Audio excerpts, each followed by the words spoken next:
Good afternoon, everyone. My name is David Westergreen.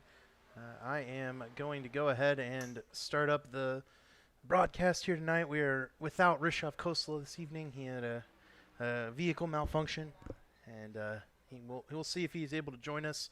If so, we'll be able to send him our way for the rest of the broadcast. But until that time, I'll be trying to bring it to us as best as I can. Flying solo a little tonight. We've had some difficulties with that, but it's Talledega. Shouldn't be too difficult for everyone to view what's happening. These are going to be side-by-side cars all night long, as per usual. Talledega is one of the premier locations. We do have playoff implications as well. This being the cutoff race, but as far as I'm concerned, we won't know until the last lap. So who's going to make it in and who's not. It's Colin Bowden currently on the pole. Josh Robin currently second. We'll see if we can get the cars floating along across the top there for you. But I do think this top three is correct, and a great qualifying run so far for Scott Haney. Ryan Gavel here as well, running his qualifying lap. The white banners on these cars signifying playoff drivers, and we'll kind of hit on them as we go throughout the night tonight. We've covered our stories as best we can, I think. We've just set up the table for Talledega, and that's all there is to it. Ryan Gavel is not going to get his second lap in, it looks like, and second week in a row that happens to the one car. So for now, I'm going to try to fire up the commercial and see if we can't get that taken care of for our premier sponsors, Richmar Florist and C2 Freight. You'll see their logos in the bottom left of the screen all night long, and after that finishes, we will go racing.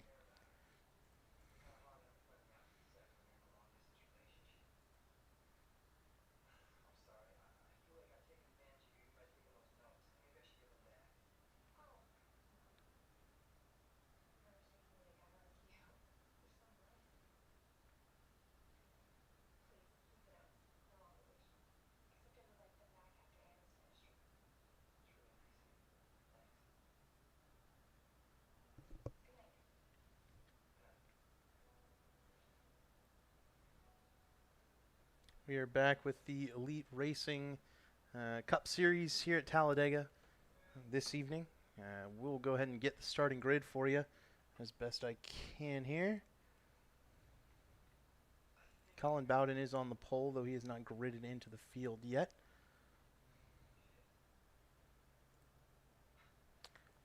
And he and Josh Robin will adorn the front row. Robin, one of your chasers, looking to go ahead and get himself locked into the next round. I believe Robin is going to need a good run tonight. He was 4 points out at last check. Starting third, Scott Haney, a really impressive qualifying run for Scott. Not usually one that runs up here in the front of the field. And I'm really excited to see if this three car has anything for him. A beautiful summer lager car for Home Place Beer, his sponsor, a longtime sponsor there, and Tate Lytle will line up next to him. Tate running that Kevin Harvick Real Tree throwback from about 2011, 2010 maybe. So a really cool car from Tate, last week's winner at Texas. Zishan Dura and Tyler Fode running 6th and 7th there, or 5th and 6th rather. Colin Fern, Jeff Green will start right behind them as we get ready to go racing at Talledega.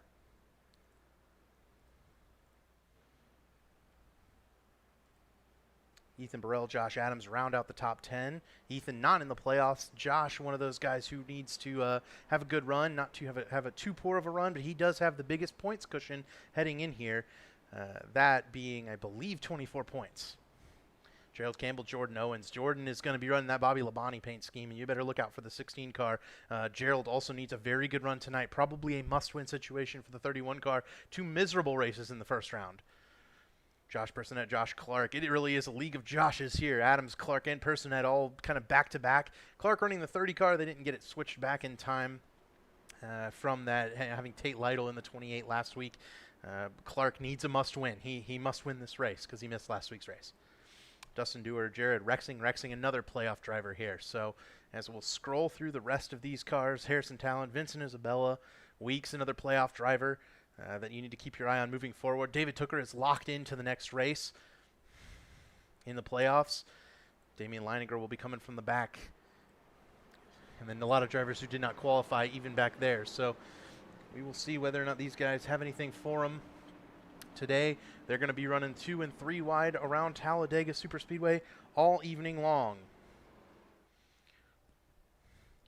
Be ready for the pace car to head down pit road and Colin Bowden to light them up and send us away under green flag racing.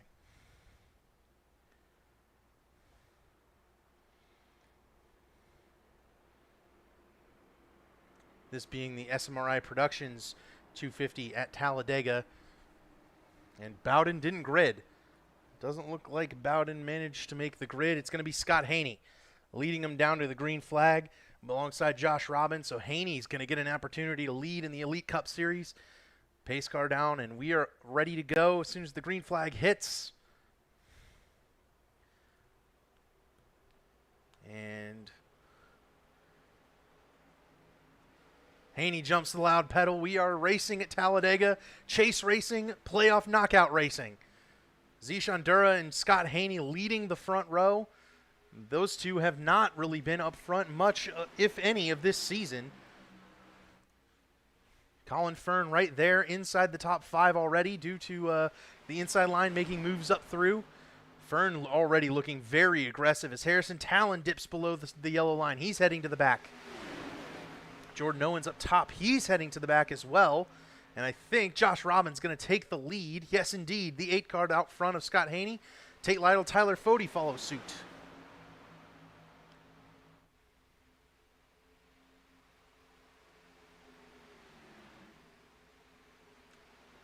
And it's like Bowden did make the grid, headed to the back. Might have been an EOL penalty for Colin Bowden there. Jeff Green leading the top lane. Watch for that 38 car to be strong all day. He and Tyler Fode and Josh Robin all seem to have a real knack for these plate tracks in the Elite Racing League. Haney runs the middle groove a little bit there from the bottom. That is not going to let him catch up with Fode. Colin Fern kind of mired in this field. You have Green, Gerald, Campbell there working on the outside lane. I believe that's Josh Personette in the 18 cars. Rexing shoots to the high side, 3 wide. Don't know that anybody's going with him. In fact, Rexing's probably dropping out of this front pack. Early work by Vincent Isabella to the inside of Josh Personette, getting a push from Damian Leininger. Good battling here in the mid-pack, all of them chasing Josh Robin. 3 wide. Jeff Green takes Zishan Dura 3 wide as Fern went to his inside. And Zishan in the middle, heading to the back. Dustin Dewar there under the top 10. Early good run for Dewar. And I note our points leader has broken free of the pack, as have the first 6 cars. Josh Adams there on that 95 car, running a pink number. You'll be able to spot it from a mile away. Everything kind of settling out here, but Dusty going after the points leader. And help from Vincent. And Fern now to the top of the track. That's the first playoff, or second playoff, third playoff driver in the field, excuse me. Robin leading the race. He's in the playoffs. And then you've got Fode and then Fern. Lytle and Haney, they aren't in the playoffs. They're running for a race win and nothing else.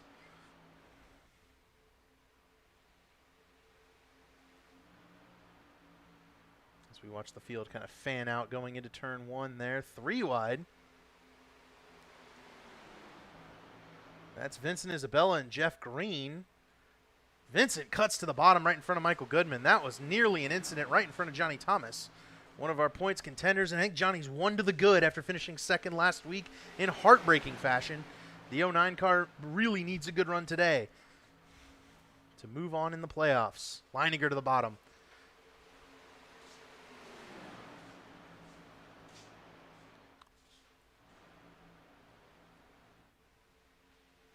Single file up front is the created of this new package that iRacing has kind of brought to us.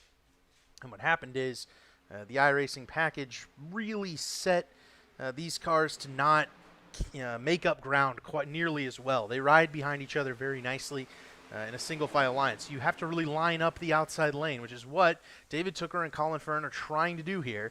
Line up the outside line, get a big run with a lot of cars. That will be faster than that inside line, which is riding in and checking up. But the runs used to be so big, you had to check up in the pack, and then it would fan things out 2 and 3 wide. It was very easy to shuffle positions. Now, not so much. You see Colin Bowden, the pole sitter, running 20th right now. It's taken him 5 laps to get up to 20th, but I'd watch his progress. He's going to have a tough time. You can see him right here, the 97 car up behind Alec Balvans. Bowden's going to have a tough time getting through this field. He's cutting through it pretty nicely right here, but I would say this is not going to be easy for him.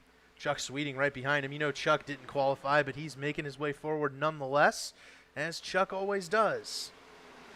Back up front, the outside lane now has some momentum, and it's being led by Dusty Dewar. Damian Leininger and Vincent Isabella behind them. They have been working together nicely so far today. Green takes Tooker 3 wide. Tooker heads to the wall, and he'll tuck right in behind the former Busch Series champion. Damian right on Dusty's back bumper entering turn 3. That scrolled up the 32 a little bit and lost the momentum of that outside line. All 3 of the Do-Good Racing Chevy, or 3 of the 4 Do-Good Racing Chevys up in this front pack. Haney running 5th, Dewar running 7th. And then Michael Goodman right there in 11th. So a great run early for the Do-Good cars. But it's not about where you start, it's where you finish. Tate Lytle has taken the race lead away from Tyler Fode, or from Josh Robin, rather.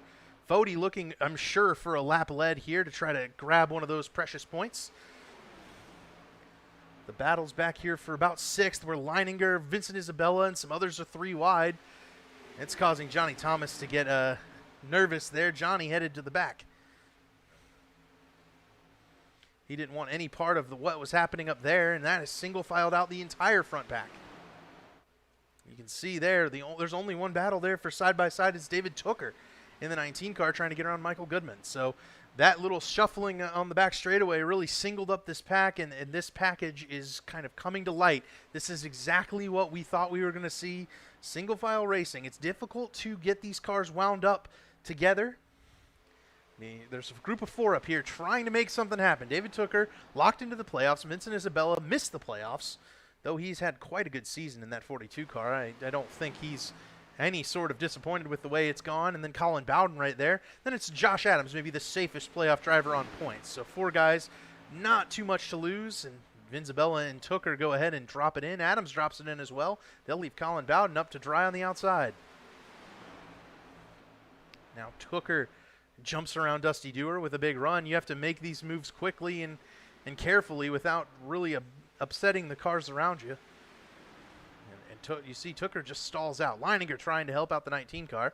Another car not in the playoffs with somewhat of a disappointing season. We've well mentioned Damian Leininger's misfortune so far this year. He has been as snake-bitten as they come. Was leading at Martinsville, as we recall, and got spun out on by his teammate there entering turn 1. And just a number of wild incidents so far this season for that 12 car. Trying to see if he can't pull off a race win here at Talledega. It's one of the places he's the strongest. Almost won our Xfinity race at Talledega in a couple of weeks ago. The guy who did win that race is running back here, 22nd in that Nesquik car. That's Jared Rexing, one of our playoff drivers. Just checking in on him. He's not the lowest running playoff driver. That honor currently goes right here in this group. Ryan Gable and Chad Frankenfield running way off the back of the field. They are planning on there being a caution of sorts at some point early in this race. This pack back here way off the back of the field. I'm seeing 5-6 seconds off the back of our front pack there. Now things are starting to get dicey up front. Adams has help from Bowden, and Bowden is one of the most aggressive cars in the track. Into the top 10 is this 97 car. You'll see 24 on your scoring monitor up above. And I take it back. There was one playoff driver even lower on the grid. You saw him scroll across the top. That's Hank Steinmiller. Hank is way off the back of the pack, but that is Hank's patented strategy. He does that every time. Josh Clark making a move for the lead, but really probably a move to get in behind teammate Tate Lytle. And Robin scrolls up. Oh, and he spins Clark in front of the field. Tooker involved. He won't have any damage. Robin and Clark, the two that really are going to lose out on this, but I wonder how much damage the 40 car has. Jared Campbell also there with damage. I think we'll see how much the 30 and the 31 and the 40 have. Tyler Fody might have gotten away with that. The 28 car spun right in front of Tyler Fody and Gerald Campbell. I am absolutely shocked that happened there. And David Tooker, very fortunate, I would say, to have won at Mid-Ohio. He is locked into the next round. No worries at all. I'm sure Tooker wanted to go ahead and take home this win, but he'll have to settle for a deep in the field finish. So let's hit the iRace online replay and take a look at what happened there. I think we know what started it. Josh Clark kind of got stuck there by Josh Robin right there. I'm going to try to change the camera view for us so we get a little bit better look at what Robin just turns Clark right in front of Fody. Oh my goodness, what a job by Fody. We're going to have to go on board with the 40 car. Andrew Rucker involved. I believe Scott Haney was taken out. What a disappointment for Haney. He was really strong. Robin's going to have some damage, too. That's not good for the 8 car who needs to make it in on points or win this race. All right, iRace Online replay once again here. We'll try to get on board with Tyler Fody.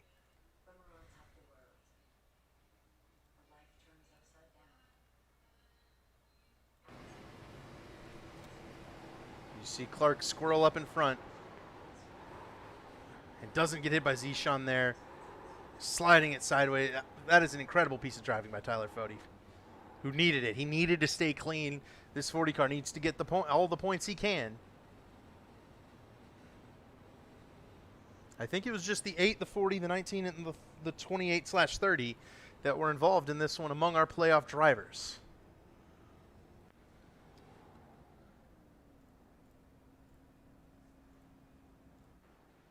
Nope, that one's not the one to go. There we go. Pit stops here. Colin Bowden has led him down pit road. Everybody in, looks like, for gas tires. And Bowden will be the first one out. I think he did not take tires. Box 6.8 seconds. At minimum, he took right sides. Hank Steinmiller stays out and leads a lap. Go ahead and mark that one if you're scoring at home. Hank is +1. He was, I believe, out and needs a really good run. Needs to keep that car clean. I'm seeing Johnny Thomas off the track, as Vincent Isabella. Those were 2 cars that were up in the front.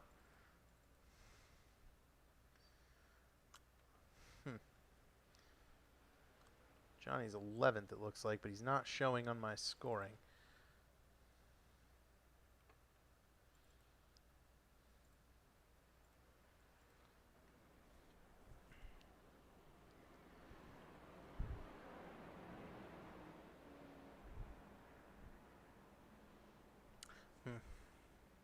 Looks like Campbell didn't stay to fix any of that damage. He only stayed for 10.2 seconds. Leininger, Fody, Zishandura, they all took 4 tires. Chad Frankenfield has moved into 10th. He is looking at what was probably a 2-tire stop there. 4 tires from a lot of the rest of the field. Scott Haney stayed to fix some damage. Josh Personette stayed to fix some damage. The 18 and the 3 were involved in that incident. Michael Goodman got involved. He's trying to fix it up. Rough wreck there for the do-good guys that were all running up near the front. Andrew Rucker was also involved. I'm trying to check and see if Colin Bowden got any damage on this, or Colin Fern got any damage on this 86 car. Looks like a little wrinkle in that right in the middle. I'm trying to see how much time we have. I think we have time. See if I can't go back a couple of laps and see if whether we can look and see whether or not Colin Fern was involved in this wreck. One of those drivers that really needs a good run.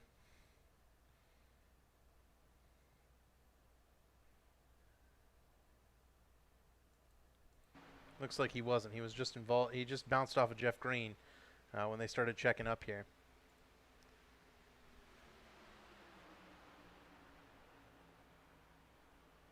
No, didn't even bounce off of him, so good job avoiding. But he is coming back down pit road. Those are live pictures there. Rexing back down pit road, and I got Johnny Thomas completely lagged out of this lobby.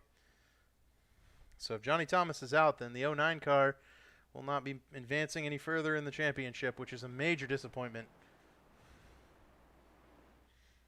We'll go ahead and see if we can't message Johnny.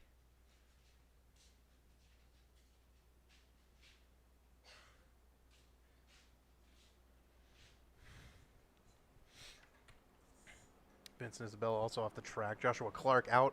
30 car will not be advancing to the next round. Slash the 28 car, obviously. Clark missing last week because he was moving into a new house. And a very exciting way to kind of lose out on your opportunity to win a championship in an online racing. Gotta love to see it. The top 10 is shaken up dramatically. Brandon Key has entered the top 10. He's back in 9th, but we're resetting the order at Colin Bowden, Josh Adams, Tate Lytle, Gerald Campbell. The top 4, Damian Leininger runs in 5th spot. He and Tyler Fody side-by-side for 6th. Z. Shondura and Chad Frankenfield there side-by-side for 7th. And then Brandon Key and Chuck Sweeting running side-by-side for 9th. Matthew Weeks has worked his way up into 11th. That is your Daytona 500 winner, and I believe he was Daytona runner-up in our night race. Jordan Owens right beside him. Those guys work together often. There's the 11 and the 16 car. I'm tasked with running a paint of the race, as it were, and one of the options is definitely going to be that Jordan Owens car for my pick here. I get to do it by myself this week though, so it's all my autonomy. Colin Bowden will lead him back to the green, and that car is going to look very much like the dominant car, I think, for the rest of the night. Green flag out. The 97 ahead of the 95 of Josh Adams. Josh Adams is our points leader, mind you. Gerald Campbell and Adams both cycle it in side by side. The field trying to get single file. Tyler Fody, after that marvelous save, jumps in front of his teammate. And single file go the pack. Everyone in the pack, pretty much.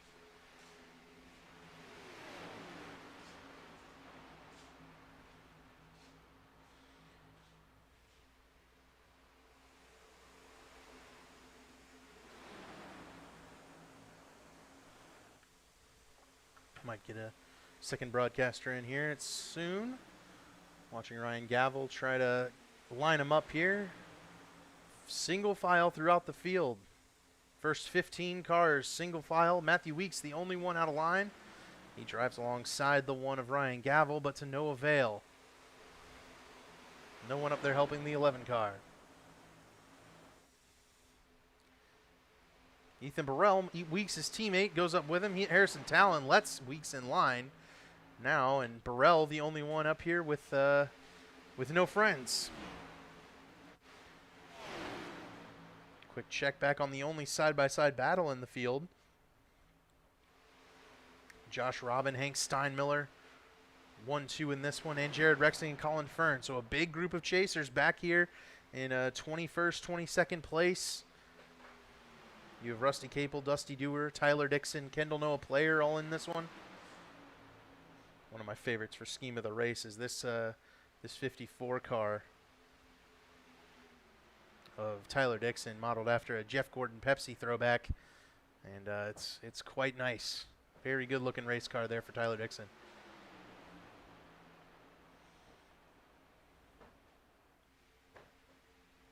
Back up front, Colin Bowden leading a single file stream of drivers, and it's single file all the way back. Jeff Green, the only one out of line back there. In the pack, Green just files back in line. Everyone minding their P's and Q's after a big wreck early. Takes out a few cars. Green, though, continuing to fight up on the outside lane.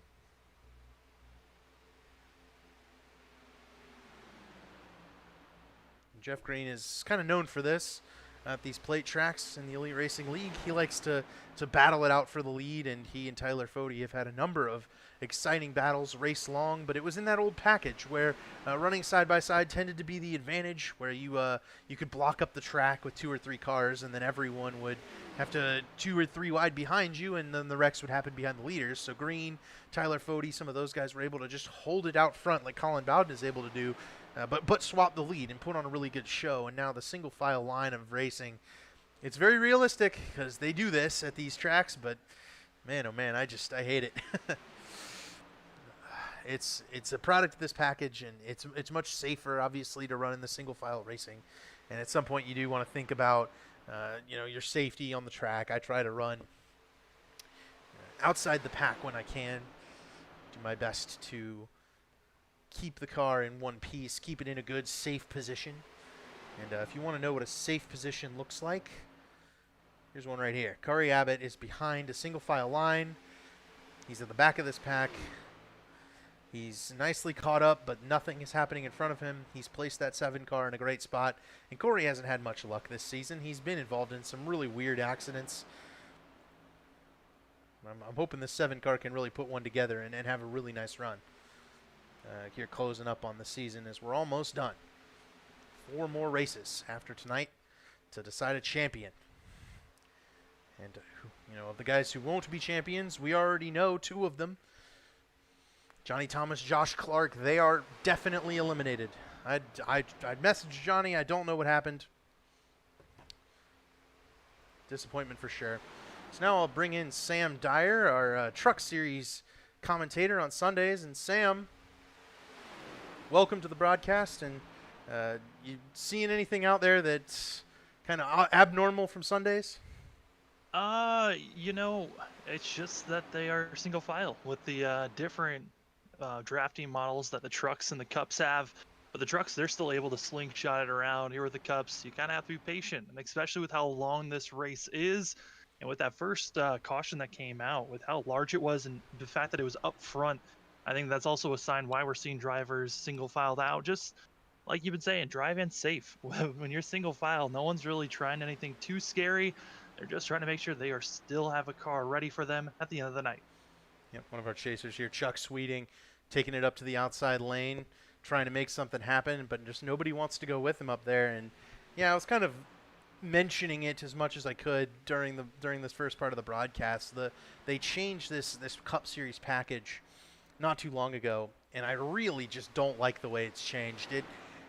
They kind of made it realistic, basically, and I really liked the non-hyper realism of the way the cars shifted before this.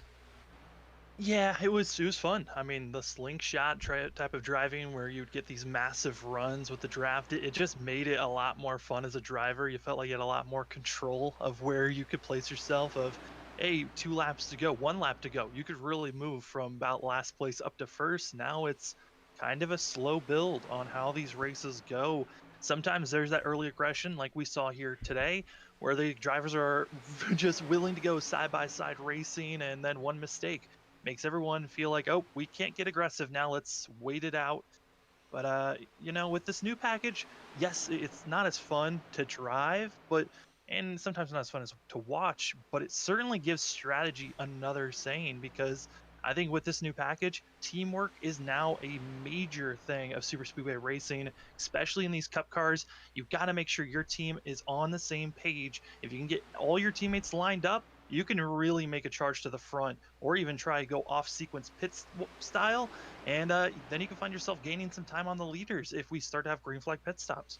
Now, you talk about team cars. I want to bring up you got 2 Lake Norman team cars right here in Tyler Fody and Damien Leininger, sitting in 5th and 6th. Guys who lined up, they're working together, they're in a voice call together. Right behind them sits Chad Frankenfield. Chad's teammate was Johnny Thomas. Johnny has lost internet connection. We'll call it a blown motor. Johnny, one of the championship contenders, 1 point to the good to start tonight, is going to be out of the playoffs after this one. And what a heartbreaker, because he had such a great season. Sam, I know you were, running the Truck Series and not the Cup Series, but Johnny was the points leader up until the final regular season race at Daytona. And even then, he was the regular season points leader until the final turn when Josh Adams, who is currently running second, took the win, and Johnny got spun out, and that's what cost him the regular season title, which, I mean, given this run in the second round, Johnny had struggled at Mid-Ohio, and then last week he finished second and did not lock himself in to this next round, and just like that, it's all over for poor Johnny Thomas.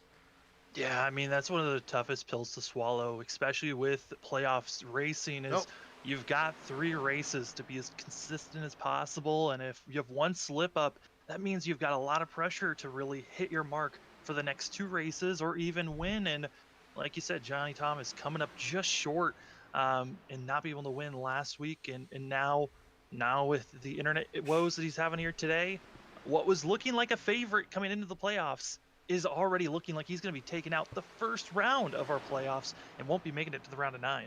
Yeah, Johnny was really fast all year, and he was really trying to win a race. You know, that was his kind of goal. I think now he can kind of relax and go after his goal, just try to win the rest of the way. But a big disappointment for sure for Johnny Thomas. I know he wanted to win this race and wanted to win it bad. You see the action has started to pick back up. Damian Leininger jumped to the top in front of Jeff Green, and I've thought they were going to wreck here in turn 3 2 or 3 times. These guys really pushing hard on each other's rear bumpers. Jeff Green especially to Damian Leininger, and that's creating some action in this front pack, but it really is pretty risky action if I do say so.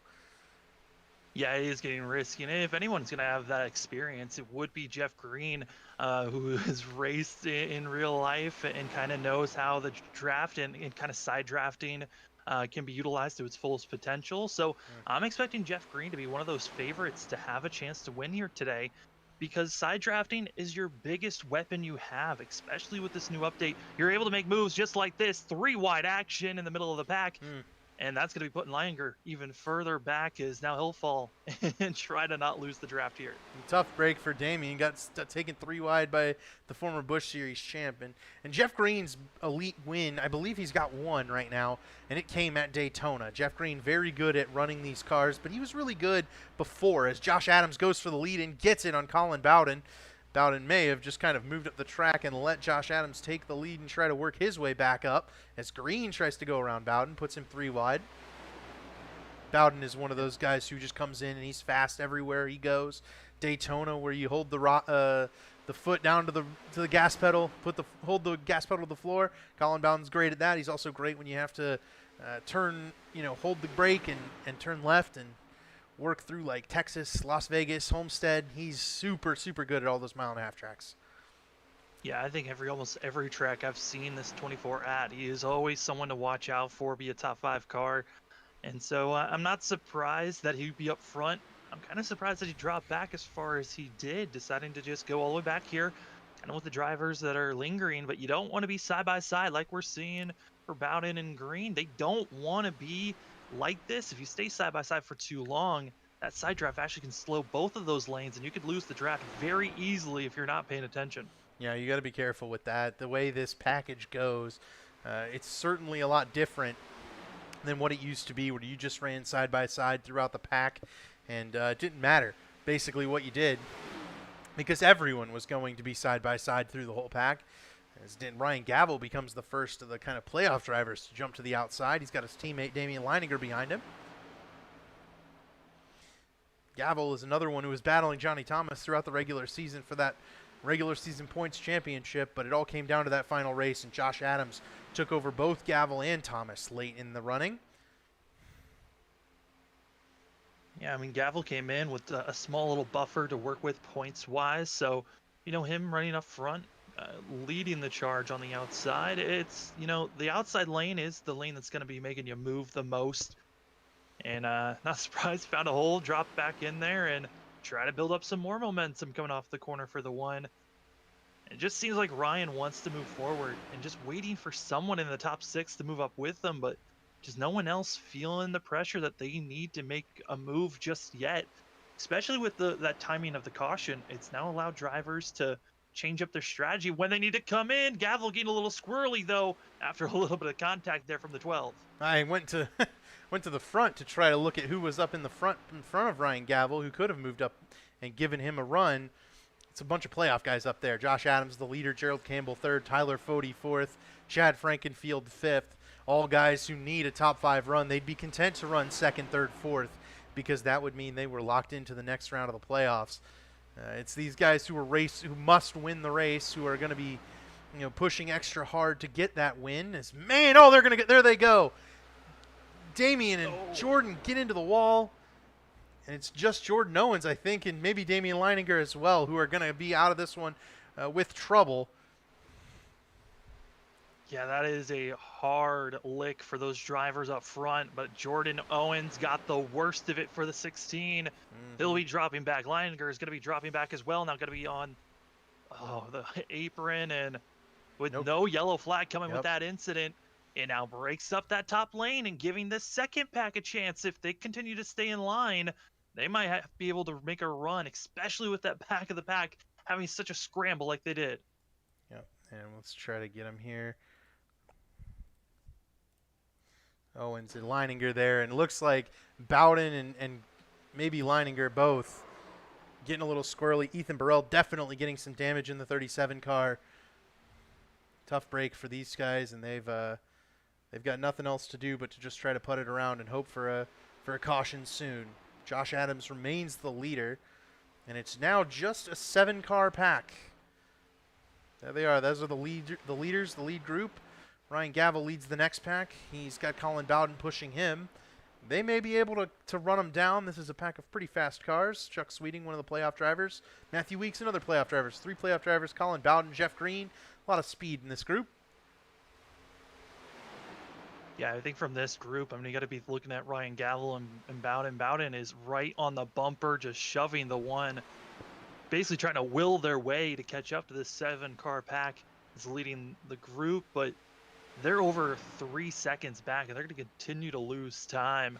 This front 7, they have been staying pretty smooth and in line, which is building up speed, especially with this new package. It's about staying smooth, in line with the car in front of you, and as long as you're not bobbling too much, you're going to be moving quick and just building up that speed more and more.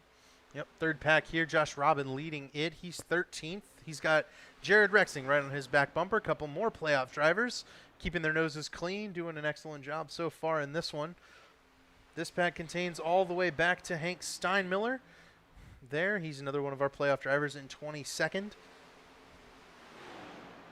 But the only other playoff drivers are off track in Johnny Thomas, David Tooker, Josh Clark. Yeah, I think for Steinmiller, huge scene that of Johnny Thomas having issues. That's a position that can be gained points-wise. Yep. And now Steinmiller kind of needs to just gain as many points as possible. Make sure that he's in front of these other guys that are just out right on the bubble marker, so he has a chance to maybe sneak his way into the next round. Yep. Steinmiller's going to have to get a good run, though, I think, at the end of this thing. He's going to have to pick up some positions. Right now, I don't think he's in, just based on some quick math. I would imagine Robin immediately took the Johnny Thomas position and is kind of running. He's running 13th. He's had a lap led, though Hank also led a lap under caution. So, get Robin 13th to 22nd where Steinmiller's running. Hank's going to need to pick up more positions. Yeah, he's going to have to pick up a lot of positions if he's going to have a chance. At least get himself up into the top 10 for Hank Steinmiller here. But Josh Robin, it's funny. He's running in 19th, but they're right there with one another. The biggest thing for Josh Robin is he came in today being 9th in points. So, and Josh was, Johnny was in 8th. So those were drivers that were already inside. So we're looking at Thomas to drop back. So it's going to be a tricky way that these points come in. But like you said at the top of the broadcast, we're really not going to know what these points are going to look like until the race is over.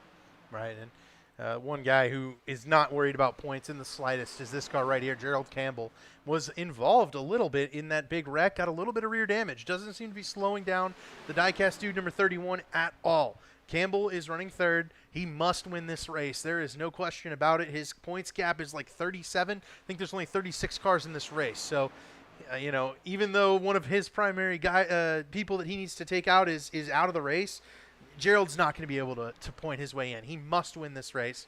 He's putting himself in perfect position to do that. If Gerald can pull that off, pull off the miracle win, which, like I said, he's right there. He's running third, almost halfway. We got a couple, I think, 10 more laps to halfway. Gerald's going to need to keep it right here through pit stops, probably 2 pit stops, and this 31 car must be in contention for the win if he wants to move forward. Yeah, no, Gerald was going to have almost everyone in front of him points-wise to have a terrible day, and then as top of that, need to get maximum amount of bonus points. That's if he didn't even win. But it's not looking good for the 31. But you know what's looking good for him is he's in the top 3. He's just in the right spot right now. If he needs to make a move later on, staying in 3rd place isn't a bad spot to be if you want to make a late charge, especially here at Talledega. Because of the start-finish line, the trial is where we're going to be seeing a lot of shuffling once we get to that white flag. Yeah, we got a long way to go for that, though. 10 more laps to halfway, and then 47 more after that. The 94 laps total in this SMRI 250. A long race at Talledega, half the distance of a regular NASCAR Cup Series race.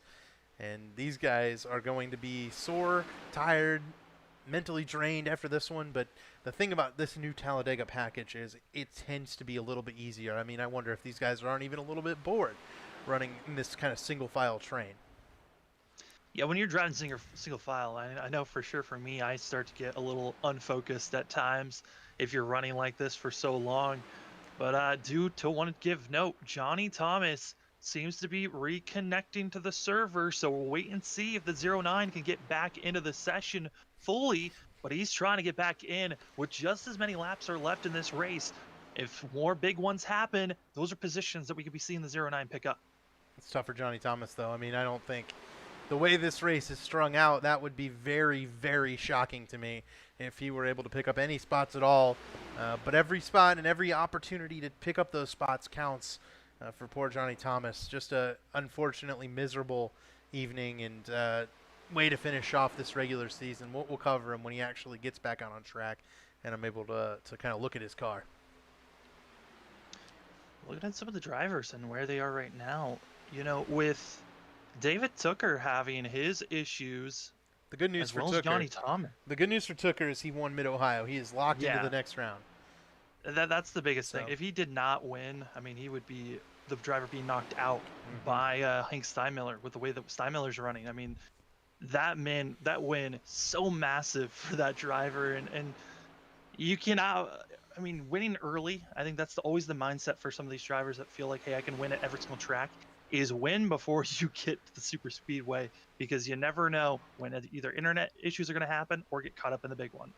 Right, Josh Clark missed last week's race, goes to try to win this race, picks up 2nd spot, and ends up spinning off the front bumper of Josh Robin. Just a really difficult way to finish off the year for Josh Clark, I'm sure. With his car going to victory lane last week, driven by the guy running 2nd here, Tate Lytle.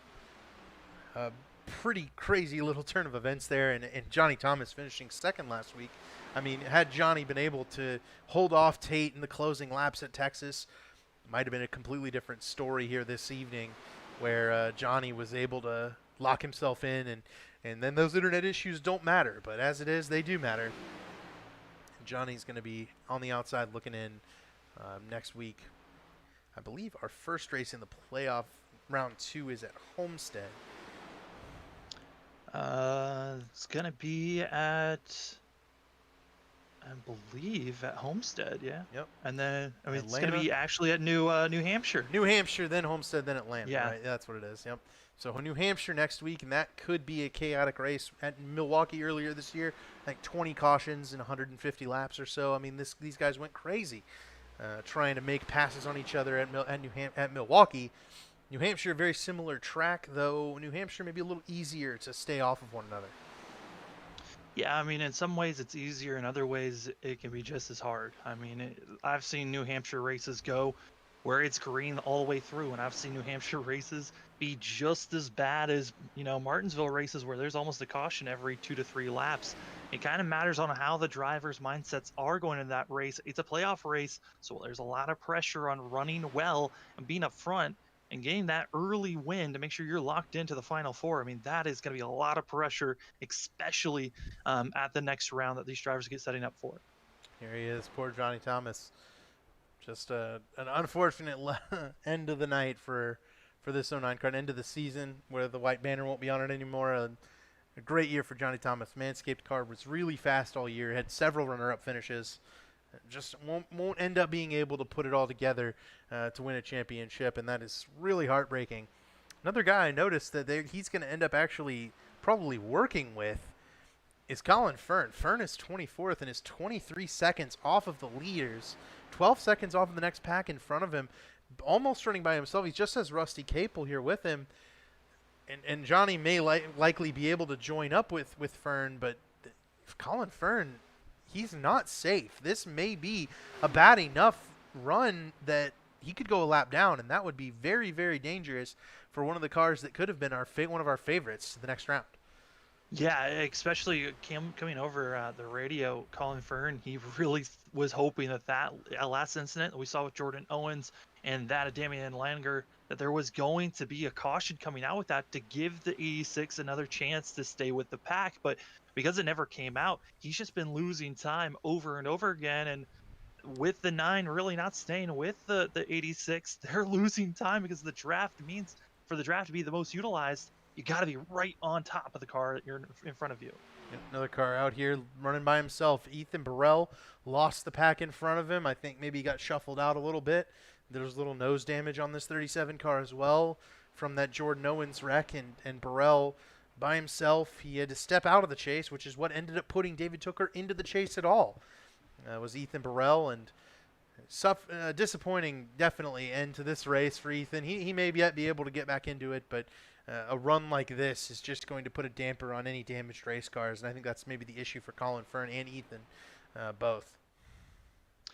Yeah, and I touched on the fact that there was that wreck with Jordan Owens and Damian Leininger. Leininger has parked it for the day, it looks like, for the 12. He did that about 3 laps ago, so that's another driver that's going to be parked for the day. That's a position to go up for Johnny Thomas, so a little position here or there. You never know when some of those drivers in front of you could have some issues, and they could be falling back to those later positions. Well, Johnny's going to need them to wreck soon. He is 27 laps down, and everyone else is in lap 44 right now, so Johnny's going to need him to wreck quickly to get some cautions, get a bunch of cars out of the race if he wants to make it. It's not likely to happen. I think he's too far back at this point, but the perseverance is what you have to have here, and that I think could maybe make the difference.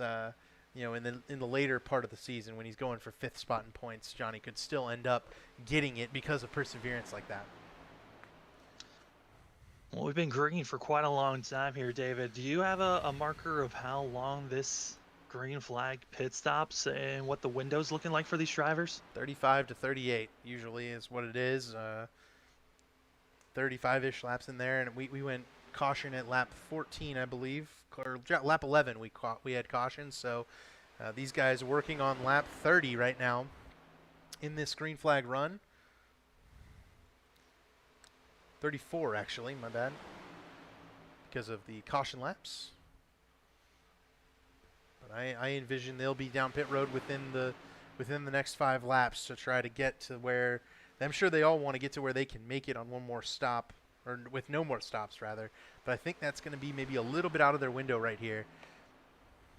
Yeah, a lot of the drivers coming over the radio right now trying to deliberate, hey, who's going to come in at what time, because you touched on the fact that some teams are on Discord with each other and they're able to talk with one another, but you might be on packs where you don't have any teammates to work with. So now drivers are talking to each other, figuring out what lap they're going to be coming in. Some drivers are throwing out lap 50, some are throwing out 51. If you've really been behind somebody and swapping properly, everyone could be saving enough fuel to possibly go up to 53. Well, that's looking like our window. 50 to 53 is the window that we're looking for green flag pit stops for these drivers. And Josh Adams may not be able to make a window that some of these other drivers are, because you are going to burn more gas when you're out front leading the race as opposed to in the middle of the field. So watch out for Josh Adams to pit earlier. Colin Bowden has been leading this lane for more than Ryan Gable was leading it earlier. I'd watch for Colin Bowden to have to make a pit stop sooner rather than later. And then I know that they swapped off the leader of this backpack, but Jared Rexing and Josh Robin both led it for a considerable number of laps, so they will also be I think maybe a little light on fuel versus some of these guys that have been running in the draft that have been able to save the gas by running it like 3/4 throttle to half throttle and just be sucked along by the draft. It sounds like everyone's aiming around lap 50 to 51. That they're really starting to narrow it down because, like you touched on, the leaders they're burning more fuel. They're punching a hole through that wind, so they are full throttle at all times. With the drivers behind them, with the draft pulling them along, they can go half to quarter throttle. So that's how they're saving fuel on these runs by not burning 100%. But I'm looking at the second pack. Colin Bowden's been having a little bit of blinking here or there throughout this race. I mean, that seems like that would be so frustrating for the lead car to be the one that's blinking compared to him being, the last car in the lane having internet issues. It's okay if the draft effect doesn't stop working, but if the draft effect were to stop working, I mean, that could be part of the reason that they are unable to keep up with the Brandon Key off the back. They've been about 3.5 seconds off the back of the pack, and I wonder if once this big pack catches them, they're not able to maybe make some ground up. But with pit stops coming, I mean, 3.5 seconds could turn into 6, 7, 8 seconds if you're not careful, if these guys aren't good at getting on pit road. Well, the drivers in the back already making some pit stops. Ethan Burrell and Rusty, they're pulling it in for themselves. Yeah, both of them are hurting as here comes the second pack, and it's all of them. Bowden really fast entering there. He might be popped for speeding, not sure. Try to get an overhead view there as just about everybody woes it up, has to slam on the brakes to make it through, and the less you can take on pit road here, the better, I think. Matthew Weeks, one of our chasers on pit road. Jared Rexing, another on your screen. Big note, the leader, that being Adams, came in with this second pack. So that's about 3 seconds that he's got to figure out how to get that buffer, or he's going to be, falling back and be a sitting duck to the second group as they're all getting back out on the track, had their service done, and oh boy, this is going to get dicey. Look how far ahead Adams is to Ryan Gavel, who's that first car off pit road in that second pack. This second pack might be able to make up a lot of time here if they're able to go through quickly. Looks like everyone else on pit road, the leaders, Tate Lytle had taken over the race lead. I think Gerald Campbell might actually get the race lead this time by. No, they're all coming into the pits. That first group, they came into the pits. So a 1 lap difference, and there might have been issues for Tate Lytle. He messed up his pit box. Oh, big tough break for Tate Lytle, though he is not one of our chasers. So last week's winner, Tate Lytle, not able to get into the box nearly as quickly as the rest of them around him. And Tyler Fode's going to be out with the lead. Where's Josh Adams? Josh Adams is the car you want to look for, the pink numbers on top. He is the race leader if he can get around Tyler Fode. Otherwise, it's Fode and Campbell, and they will be separated from Chad Frankenfield and Zishan Dura, who has had a marvelous day so far. Started up in the top 10 and has only ridden there so far. There's Adams back there. You can see him in the pink numbers. Pitting by himself did not work for that car. I think this pack, though, with Ryan Gavel, this might be the pack that swallows everyone up. I just went back to see what happened to Tate Lytle. He lost all that time because when he was trying to get into his pit box, he got spun by Johnny Thomas on accident, which then cost him to spin around. Major issues back there, and you don't want to be seeing incidences on pit road like that, but that is major issues for Tate Lytle. But luckily, he got the win last week that gets him into the next round. Well, Tate Lytle's not in the chase. He missed a couple of races right, earlier in the season. Johnny, though, is the car he beat. So call it a little bit of gentleman's revenge from Johnny there, because I think Tate's going to be okay, all things considered. He might actually lose the pack. He's a little bit off of it there. Yeah, I don't see him staying. He's going to lose it for sure. That is just rough, though, getting caught up in an incident like that. Yeah. Well, the news now is that Brandon Key is going to have to run down the race leaders who are in groups of 2. Tandem drafting, welcome back. Tyler Fode, Gerald Campbell is your first tandem. Chad Frankenfield and Zishan Dura is your second tandem. And then the big pack behind them, about 14 cars deep. Make it 12. It's from 4th to 16th there. Jeff Green off the back of it. difference of speed is about 2 miles per hour faster is this major pack compared to the drivers that are tandem driving. And still, I mean, it's incredible that the tandems are staying in front as much and as well as they have been, but it's not going to last very long. Right. I think it's going to be trouble for Fody and Campbell and Chad and Zishan. You see there, I think maybe Fody and Campbell have backed up to these two to try to get a little bit bigger pack going. The more cars in the pack, the more speed there is. If these four can kind of scurry away and hide, they can decide the race amongst themselves. The big pack, though, that's the one I would be on the lookout for. This is a large group of cars. These cars can move pretty quickly, and it's a lot of fast cars. Ryan Gavel, Josh Adams, Colin Bowden, among all the cars in here. Hank Steinmiller's been able to hang with them, and in this group, Josh Robin is not. The 8 car is off the back of this field by a considerable margin here, over 10 seconds back. Trouble for Josh Robin for sure. Colin Fern is 39 laps down. The 86 car may go a lap behind the leaders. That would be another playoff driver in serious jeopardy. Yeah, I mean, Fern, he came in with a tall task for him to do well here today, and he wanted a caution earlier around lap 35, and it has still not come out for himself. If anything, a caution might come out once we start to see this lead pack catch up to our top 4, but I don't know when I'm expecting them to get a really dicey, start to drive side by side when there's about 10 to 15 laps to go. But who knows? I mean, the drivers might stay single filed up just to try to save fuel for those drivers that are in the back, and they might try to save and then come in, take a splash, and then finish out this race. There might be a few gutsy drivers might be thinking about possibly staying out for this whole entire run, but it's highly doubtful that they'll be able to do that. They only ran 38 laps, I think, on that last set, and they came in with about 44 to go. So there will definitely be another set of pit stops where everyone comes down. I think probably just to get fuel only in these cars, and once they do, they'll be set for the rest of the race. And this is not a place that short pitting is going to work out for you either. You won't gain anything if you try to come down pit road early, split this section in half, gain any time. It won't work like that. You're going to need to run the fuel tank empty, hope that a caution comes out before you have to come down, and then if one doesn't, come down pit road under green, put a splash in it, see how little time you can spend on pit road. That will be your race winner, I bet, is the car that spends the least amount of time on pit road under the next pit stop.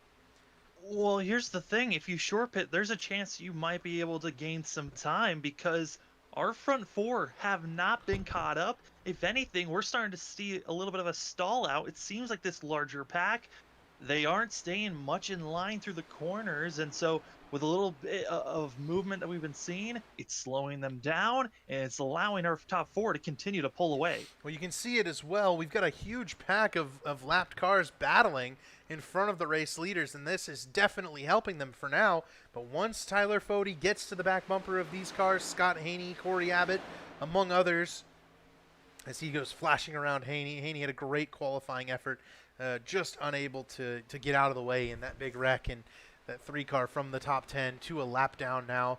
Tough break for Scott Haney. The rest of these guys, they are going to need to calm down with the leaders close behind. Colin Fern in this pack, Johnny Thomas as well. Thomas, though, remember, is about 27 laps behind the pace. Johnny Thomas, if he can finish this lap, will gain another position up to 32nd, but this lap cars, they are going to be getting in the way if we are not careful. And now the lead lap cars, they got to figure out how to slice and dice as they're moving up to the high line. Yep, this pack absolutely helping out the leaders to get a big pull and pull about a second on that pack of 4. But for now, Tyler Fody's going to have to find a way to get through cars that are running very equally to himself. And here comes Zishan Dura going after the race lead. He'll not get there, though. Michael Goodman with the spoiler kind of cockeyed there off the right, holding up Zishan a little bit, and that would be something if Zishan Dura could pull this thing off. At the line, he's going to lead the lap. Give it to Zishan Dura. Zishan Dura doing fabulous here today. I know in the truck series, Zishan's been having a lot of poor luck for that machine, but here in the Cup here today, Oh, what man. a move. Chad just bounced off of Zishan's rear bumper, and all this jostling. I mean, these guys are forced into working with these lapped cars. Colin Fern just riding the bottom. Not sure what Johnny's doing. Johnny Thomas might be getting out of the way here with these leaders close behind, and himself pretty much unable to make up any more spots. We're closing in on the final lap for poor Johnny. Rusty Capel jumps up to the top as well. The leaders will stay on the bottom, though. They're going to try to just keep going as far away from that pack behind them as they can, and right now it's working ever so slightly, though Brandon Key has eaten back into their lead a little bit. Yeah, I mean, with them being 3 wide at the end of this pack, it is slowing the pack down. And for Fern, we saw those other drivers that were about to go a lap down decide to get out of the way of the leaders. Don't want to be affecting them at all. But Fern will probably not move. He has to stay on the lead lap just in case a caution comes out. We'll see if the 86 decides to block on the 01 or not here. Chad doesn't go. Is just going to hold on. Chad doesn't go with Zishan there. Chad's trying to go ahead and get a lap lead. I bet you that's what Chad's going for. But you see Gerald Campbell not content with allowing Chad Frankenfield to get that bonus point. He goes in with Zishan, Tyler Fody in with Campbell, and moves Zishan around Michael Goodman, and now put them in behind Colin Fern. And all this jostling has brought the second pack right up to the back bumper of this pack. That's going to do it, I think, for that big lead. I think it's going to be about a 16-car race now here as Key gets ever closer to being able to sniff the draft off of those lapped cars.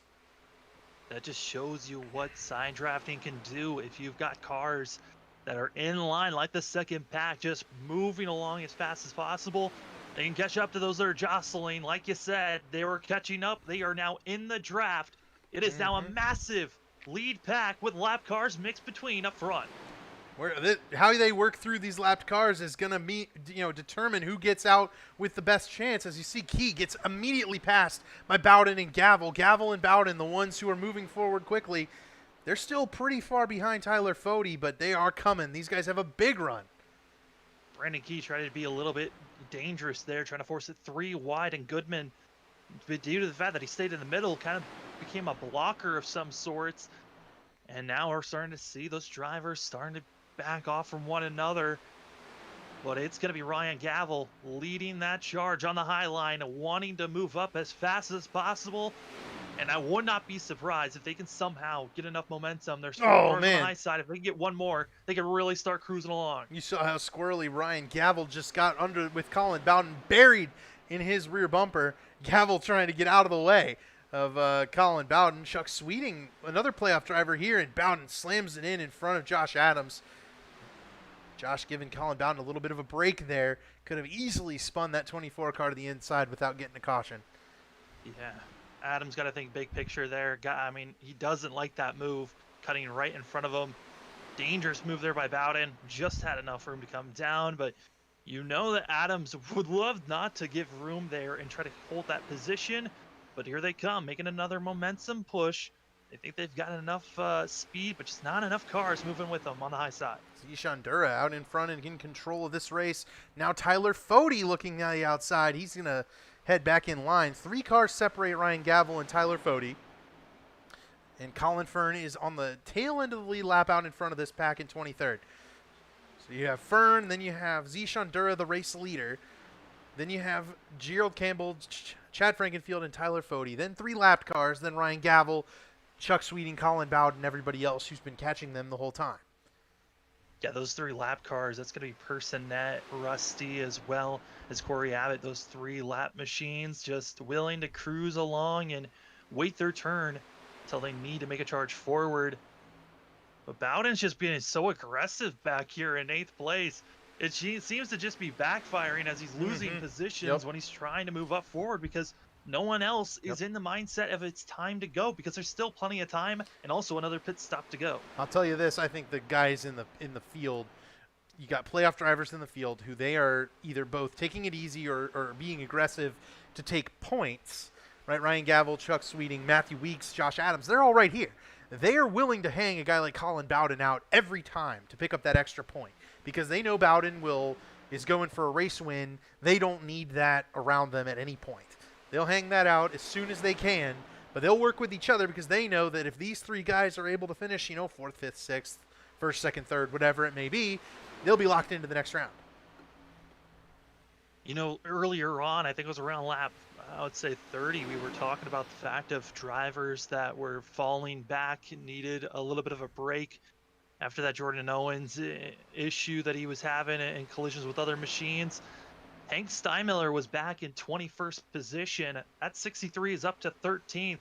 He's making a late charge here to possibly point his way into the next round. Hank Steinmiller does this at every play track. Starts it off way in the back, tries to hold back, run the Dale Jarrett strategy, stay in line, stay in the pit cycle with the race leaders, and then when it's go time, Hank Steinmiller's always right there, ready to pounce on them wrecking, which he's probably thinking they're going to do soon. Chuck Sweeting hung it out to the outside.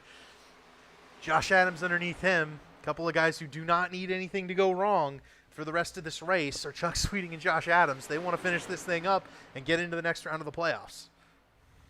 Colin Bowden as well as Ryan Gavel, we've seen them make contact with one another, get really squirrely. Also around Jeff Green, we've seen drivers get squirrely.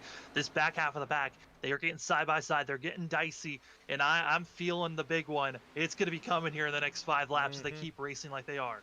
They're really scrambling, but I think there's still a bit of control to the scrambling. You know what I mean? Like, you've got these guys running hard, but it's all the guys who are kind of lone dogs. Colin Bowden, you got Kendall Noah Player up here in 7th. Jeff Green running out here. The lone dogs are never going to be able to beat these guys who are working it to race for points, I think. And you've got 6 playoff drivers up here in the top, or 5 playoff drivers in the top 6 right now, as everyone's still chasing Zishan Dura. Oh, Bowden squirrels up with Thomas there. Johnny Thomas is just looking to have some fun. Just about caused a big wreck down the back straightaway there. Yeah, those are those scary moments where Johnny Thomas, he's having fun because he feels like it's his day and his playoff chances are over. Being 28 laps down, he's willing to do whatever he wants and go out there and have fun, but it almost costs multiple drivers their race with that little bit of shenanigans that he's throwing out. Gotta be careful with these drivers as they're all getting in line. And Jared Rexing and Hank Steinmiller were a little nervous hanging back there in the back of this front pack. Like, hey man, y'all gotta chill out up there. We're still at least one pit stop away from being done with this race. Ryan Gavel to the top of the racetrack. That's your first challenge in quite some time. Adams with him. Noah Player with him as well. Adams going to drop back to the inside, and Gavel's challenge kind of goes unnoticed. Dropped out from behind his teammate, and he bounces it off of Josh Personette there. Gavel about goes around from easily good in the points. Gavel's got to be careful here. Yeah, Gavel almost absolutely ripping apart that of Matthew Weeks and others. And for Weeks, I got to have a feeling that he is really hoping not to have an issue. He came in tied 5th with Gerald Rexine and Gavel. And so all these drivers, they're feeling, hey, let's get a win. Let's have some great momentum. So we've got that momentum built into the next round. But you got to make sure you still have a car out there, especially with some of these wildcards drivers that are outside of the top 9 looking in. I mean, Hank Steinmiller, he still has a chance. Gerald Rexine still has a chance.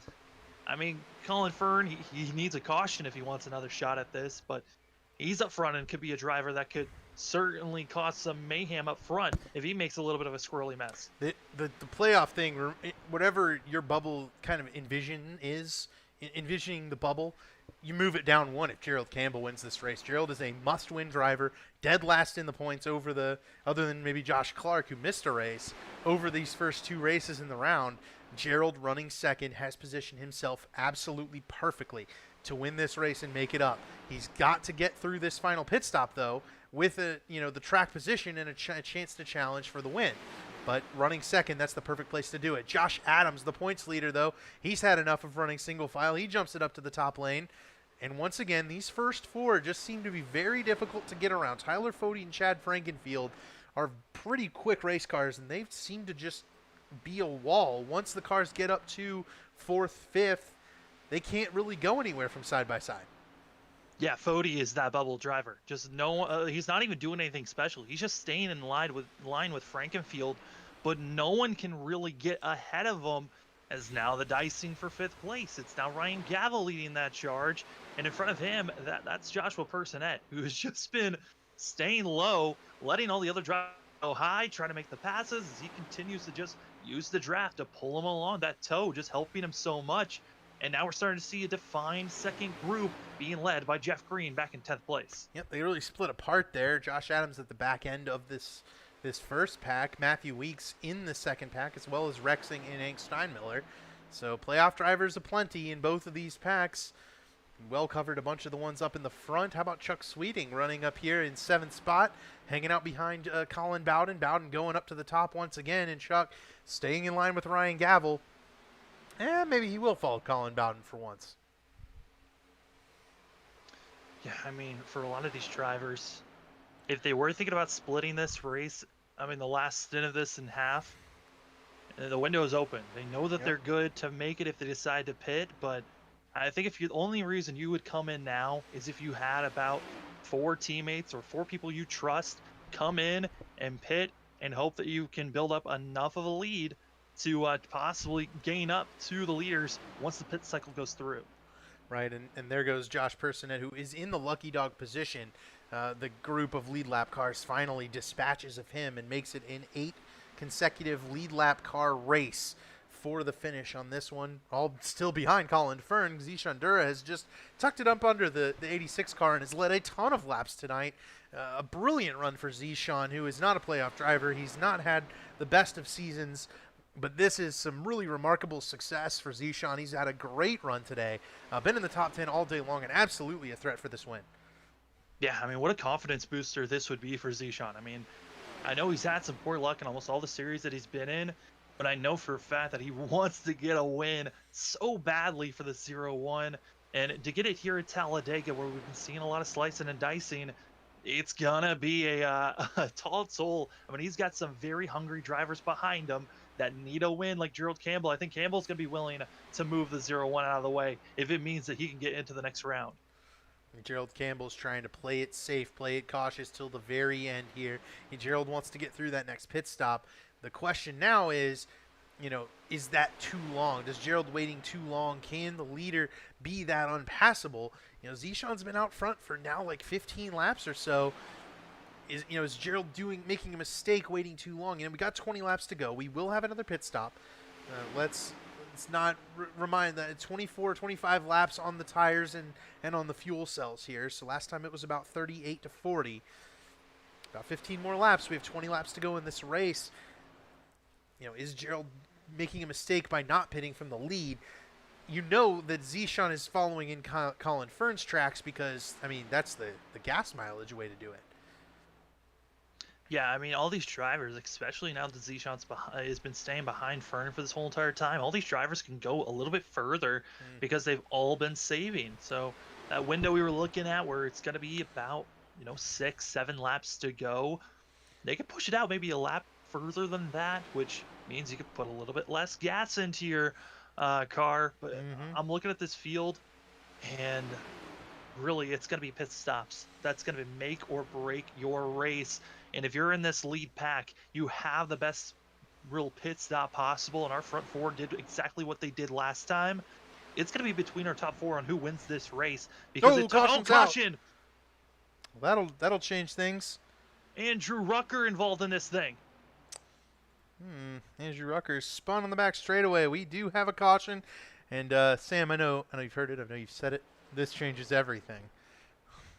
Absolutely. Tate Lyle going to get into Rucker. That's going to bring out the spin, and some other drivers had some crazy incidences. Michael Goodman went for a ride. Also, Brent Jones. We'll see it on the replay, but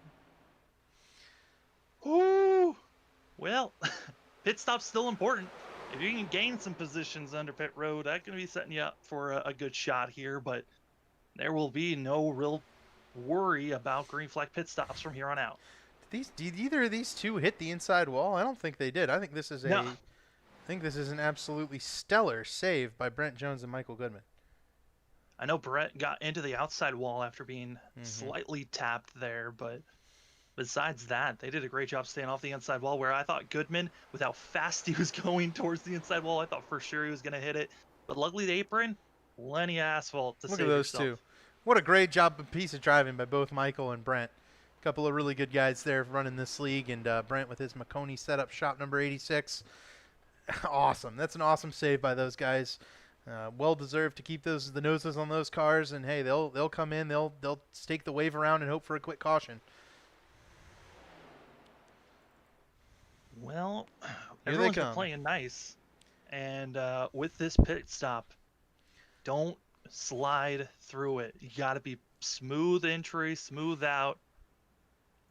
The one who matters most here, I think, is Gerald Campbell. If Gerald can get in, get out quickly, this 31 car is the one who needs this race win, probably more than everyone else that's remaining in this race. Quick in, quick out is Gerald. Don't hit Tate Lytle. There you go. Zishan's out in front of him. A little bit squirrely. Gerald actually slows up to try to get in behind Zishan, so he's not leading that outside line. So an interesting move there for Gerald. Slams the brakes, lets Chad take the outside in front of him, and I think they're going to give Gerald second place there. He tried to get in behind. Yeah, I think he just slowed on the brakes a little bit too late and did beat out Frankenfield, but it's a brave strategy. I think following Zishan was probably the best that Campbell could have had. If he wanted to stay in second, that's the best opportunity. And now the question of can these drivers possibly get in the line as fast as possible, and who's going to be playing nice here, especially with less than 20 laps to go in this race. It is a complete unknown of, are they going to be playing nice enough for us to go all the way to the end of this race, or will we see a big one before that? All right, so while we watch Zishan pace around here at Talledega, we'll go ahead and hit our sponsor reads for this one, since we finally got a caution flag. For Richmar Florist, one of our main sponsors for this. They've been serving the Lehigh Valley and beyond since 1955. Richmar Florist has grown into one of the most recognizable floral names in the racing world. Can confirm they have been on several Cup Series and in IndyCar cars this season. So you've got to be on the lookout for Richmar Florist. They offer delivery around the corner around the world with a simple and easy-to-use website, www.richmarflorist.com. They offer selections for any of life's special occasions. They're sponsored in partners with Pocono Raceway, Dover International Speedway, and drivers across all series of NASCAR. Call or order online today. Also, want to mention C2 Freight being our premier partner for this season. C2 Freight's been incredible. They're on the front bumper of Jeff Green's car. We can jump to it while we talk about C2 Freight. C2 Freight offers complete freight management services. They are ready to meet your needs as well as your changing needs in the future, with thousands of qualified carriers in their database that are capable of handling shipping for every type of goods, from perishable foods to office equipment.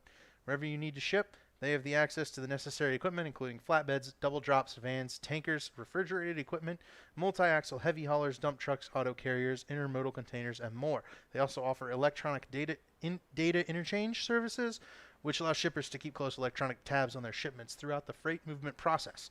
For more information about EDI services, please contact C2 Freight.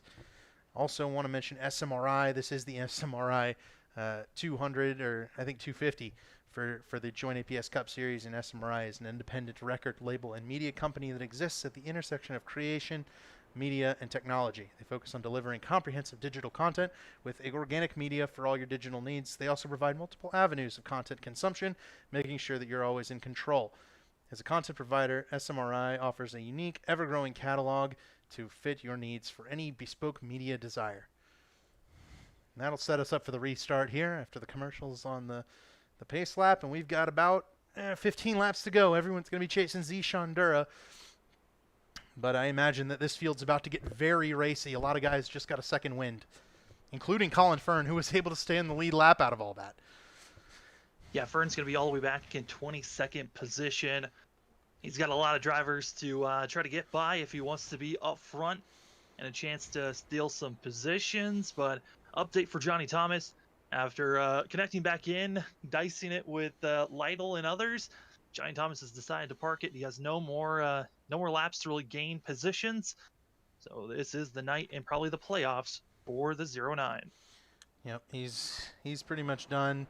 Tough break for Johnny Thomas. Really hate it for him. One of the good guys in this series, one of the best guys, and you can see Johnny over on Erska. He runs it on Monday nights. Another racing league that we tend to partner with a lot because a lot of our drivers run in those races. So go check out Erska on Belly Up Sports TV on YouTube. Pace car going in. Zishan Dura with a chance to win this race, and that is really not something I was thinking I was going to say at the beginning of the broadcast. He's been very good all day long. Yeah, I think this is, we don't usually get to say Zishan Dura up front, but a chance to possibly win this, steal a chance from Gerald Campbell, make it into the playoffs. Campbell needs to win as they're going through the trial. Yep, Gerald's going to have Colin Bowden on the back bumper of the 31 car. That's exactly what Gerald's going to want to see. If he can get that big push, and you'll see, I don't think these guys are going to go single file nearly as quickly and nearly as conservatively here. There's only 20 laps to go. Only 15 laps to go, in fact. Yeah, drivers are going to start single filing out from back around 6th position. And still side by side is our top 6. As There here goes Ryan Campbell. Gamble with a great launch. Big move by Colin Bowden, 3 wide through the middle. Bowden just takes it to Gerald Campbell. Gerald's going to have to fall back in line. Bowden had to go because Ryan Gallo gave him the biggest shove. Both these drivers have been on edge with every bump they give one another. But Ryan Gallo as well as Bowden just don't care. They are taking off. They were duking it out around 10th place about 15 laps ago, and now they've got a chance to steal the lead away. Kendall Noah player down there on the bottom in 5th spot. They're crashing in the back. Brandon Key. Oh no! And he saves it. We're good. It's just Brandon Key. Flag waves though. So with that, Josh Personet's going to get the lucky dog.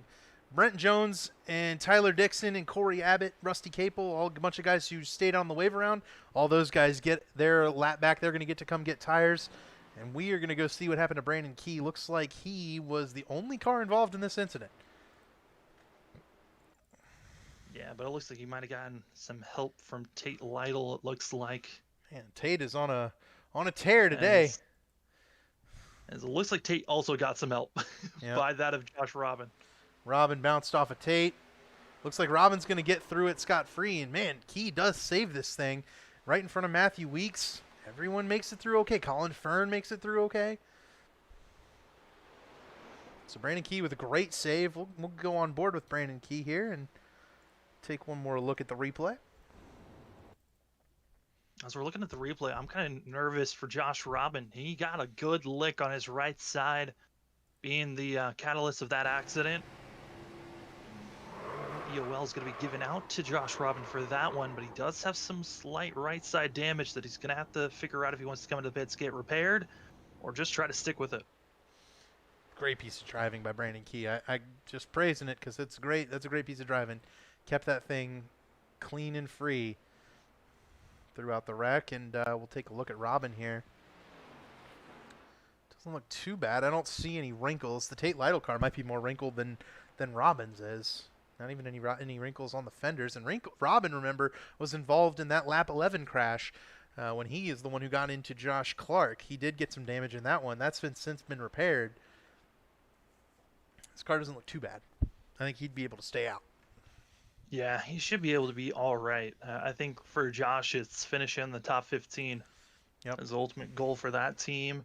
He came in 9th in points, and with Tucker's win and Johnny Thomas having issues, he is the bubble car, but I think a top 15 finish should keep him in the inside of the top 9 moving into the next round. But who knows? I mean, Weeks is behind him. He needs to continue having a great run. A late crash. Dicey. The reason I didn't really want to think about the exact points total was because, man, we're going to have a late crash here, and it's going to shuffle the running order completely, and then everything we got is going to be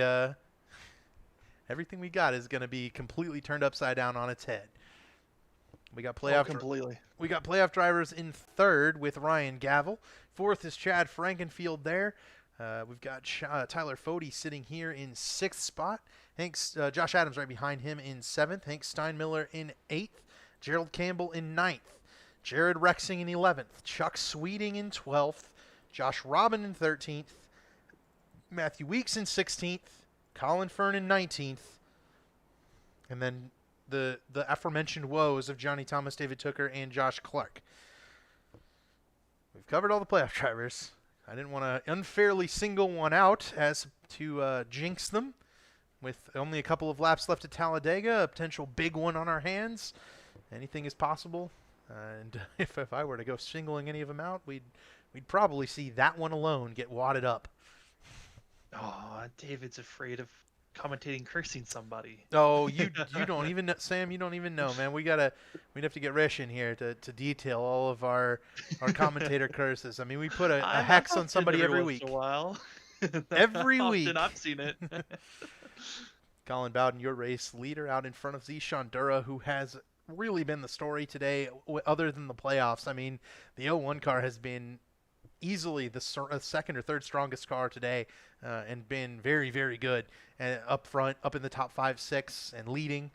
Led a majority of the last bit, and he does lose the lead to Colin Bowden here, but he will have an opportunity to get pushed by Chad Frankenfield, who is running 4th, and Chad has been strong all day, looking to lock himself in. And if Chad can get into the next round, he's going to be dangerous, with Atlanta being that cutoff race to get into the playoff or the championship race. And I'm looking forward to seeing if Chad can replicate his success last year when he won the championship at Atlanta by dominating that race. And looking at these drivers, it's that inside lane is just going to be so strong. Yep. I mean, but you got Chad Frankenfield and Gavel. You got Chad Frankenfield and Tyler Fode up in the top group, though, pushing Zishan Dura. So we'll have to see if those guys, two very, very capable plate racers, can get the push to the 01 car and keep him with Colin Bowden. Because remember, all these playoff drivers up here, they just need to keep it where they are. They don't need to win this race, other than this one right here, Gerald Campbell. He's the only one who must win the race. I think everyone else is pretty much okay. Even Hank Steinmiller probably gets his way in, finishing up here in the top 10. But it's going to be close, and the only way to assure that you're in the next round is to win the race. Oh, yeah. I mean, back from about 5th in points, where we had a lot of drivers tied for 5th, back to Hank Steinmiller. I mean, the difference was only 10 points between those drivers, 10 positions. There's only 2 bonus points that were open and out there for the field, as our first bonus point of the pole sitter went to Colin Bowden, which not a playoff driver to really worry about. And now the rest of the playoff guys, they were looking for that lap lead, and some of them might have been looking for the most laps led. That was 2 bonus points that they could have been trying to grab. And besides that, it's where you finish. And those finishing points, this is going to get dramatic here, David. 11 laps to go, and we go green. Field is going to be pushing really, really hard, I think, and maybe a lot closer than it was last time, a lot less spread out. I think all the cars who had tire wear and stayed out for the wave around, all of those cars, I think, have made their bed now, and they are on the lead lap and looking to move forward. They're going to be trying to – there's no more hanging back, I think. You have to go now. There's 10 laps to go in this race, and that's going to lead to some chaos, I think, for sure. I have a feeling that first caution we had where the wreck was up front, if it's going to happen, it's going to be from Ryan Gavel giving Bowden a push that's going to get him squirrely, as both those drivers have given each other a lot of bumps that have gotten them almost completely out of sorts. I have a feeling that they're going to do the same exact thing. Hopefully they can hold on. Otherwise, we might be seeing another massive wreck up front as the anxiety-filling long wait for the green flag. There it goes. Colin Bowden with a great start. You don't necessarily want a big lead, though, at Talledega, though Bowden's going to try to go up and block on Zishan Dura. Tyler Fode to the bottom of the racetrack, getting in behind his teammate Ryan Gavel. This is when you want your friends and your teammates to be there. People you've built relationships up during this race, who you can trust. These are the times that you are going ready to go. 3 Lake Norman teammates on the bottom of the racetrack behind Colin Bowden. Gavel, Fode, Steinmiller, all together now, running on that bottom lane. If there's anybody who's going to team up, it's going to be those 3. Steinmiller, though, he's not really where he wants to be. He's in a hornet's nest back there in 5th spot. 1, 2, 3, Bowden, Gavel, and Fode. Zishan, side draft is pulling him through. He's in the sucker hole. Went from a chance from leading this race, now all the way back where drivers are 4 wide at times. And up front, it's Colin Bowden and Gavel pulling away from the rest of the field. Frankenfield's turn in the middle of the racetrack now. Here's Colin Fern. Where'd he come from? He's worked his way back up through the field. Into the top 10 goes Fern. Run. Kendall No Player up top. He needs more help. They need another driver up there if they want to move forward. There goes Fern and Zishan up to the top groove. It is Kendall Noah Player trying to make a move on the outside of the Lake Norman Motorsports cars. Hank Steinmiller, the one who's trying to fend everyone off, while Fody and Gavel go for the win. Adams turns into Hank Steinmiller, and that causes the... No, that might not even be a caution. Oh, man, Adams just absolutely dumps Noah Player and into Steinmiller, and Hank Steinmiller is going to be done. Oh, what a disaster for the 63 car. Completely destroyed at the front end of Hank Steinmiller, who was running in the top 5, now out of this thing. We threw out the name of Jeff Green as a chance for a driver to come up front and have a chance to win this thing. He's now making his moves forward. Gerald Campbell, though, who needs a win, he's stuck on the inside all the way back in 10th position. Wow, a big change of events there as Player and Steinmiller taken out of this top 10. Now it's Josh Robin up into 5th. And Fern up into 6th. A couple of guys who really need that top 10 run. Gerald Campbell needs a win. He's in 7th. Tyler Fody's going to get passed by Jeff Green here, so Fody's going to have to go to the top. Fody, Gavel, they move high. Gavel, now he's stuck on the high line. I don't think Gavel really meant to make that move, but he's going to have to hold on and stick as Jeff Green is pushing Bowden, and they are moving strong on the inside. Inside line's just stronger right now. Tyler Fody trying to give that same shove to his teammate. Wreck with the back. Oh, wreck in the back, and that saves, I think, maybe a wreck from happening there where Gavel was getting squirrely with Fody. And is Steinmiller able to, it looks like, oh, Alec Balvan's upside down. Balvance, he's been sliding on his hood through almost all of 1 and 2. Well, if that helps anybody, it helps Hank Steinmiller. I can tell you that right now. That's the only car in the field that caution helped out right there. Man, oh man, he's going to have a chance to go fix the damage on the 63 and get her back in. Hope he can hang out in the back and hope for another big wreck. Yeah, he's going to need a massive wreck. He's got no front clip. I think there might be some damage to the 63. He's extremely underpowered. Oh yeah, it's hurting bad. It's not good. All right, let's see what happened to Alec Balvance here. This was the second pack, a little bit off the first pack. Chad Frankenfield there just bounces it off of Balvance and spins him into the wall. We've seen that 15 car get involved in stuff already this season, and Balvance goes sliding on his roof. Yeah, I mean, that's just hard racing at the end. Yeah. Drivers trying to set themselves up, and with the timing of this wreck, we could be finding ourselves with 3 laps to go when we go green again. Just a quick look at the way Colin Bowden kept the lead here through turn 1. I mean, these two cars were sideways. Bowden was from Jeff Green, Fody and Gavel there as well. The only way, man, oh man, that's nearly a wreck. And Bowden moving up right there kept him in the race lead as the caution comes out. And oh boy, it's going to be a real screamer to the end here. I thought for sure Jeff Green was going to come up and absolutely destroy everyone. There He was bouncing. He hit the apron. I thought he was going to shoot 38 up. He was able to hold strong. And then that caution in the back, really, I think it saved that lead pack from getting too aggressive too soon, as they were looking like they were going to be wrecking up front. Yep. And so with that, that's the table for a big finish here. And the outside line is really a bunch of really strong cars. It's very interesting to see if they can hang with Colin Bowden on that inside line and Jeff Green both. But you're going to have Ryan Gavel, Tyler Fody, Gerald Campbell, Josh Adams, and Zishan Dura, the 5 cars in that outside line to try to push it towards the front there and finish this thing off. If there's any group of 5, I mean, I might take those 5 if I couldn't have Bowden. Honestly, I mean, they were all so strong up front. Josh Adams, I mean, up to 8th. Don't even forget about Zishan. He's back in 10th place. And also Chuck Sweeting in 9th. Those are some drivers to watch out for that we get. I know for Chuck, we haven't really talked about him that much here today. He's kind of just been sitting in the middle of the pack, waiting for these late couple of laps to finally make his move. That's what Chuck does, though. I mean, he always hangs back, finds a way to the front at the end of the race, and puts together a good finish. How about Colin Fern, though, man? We got to hit on it. At risk of course, jinxing Colin Fern to the moon. He's done. You called him. Yep. By name. But the comeback, he was in the lead. of the pack in front of Zishandura, who chose to run behind him to save the gas. Fern leads the lap. He's going to have to pit. And the caution coming out in a pack nowhere near he is on track. Fern stays in the lead lap, gets to come down pit road with the leaders, fills it up with gas, drives through the field to top 10. I mean, this is a remarkable comeback for this 86 car, and if he makes it to the next round with a chance to win that championship, I mean, this is the race that he's got to think about. I mean, even if he wins the championship, this is the race that did it for him, because he should have been out.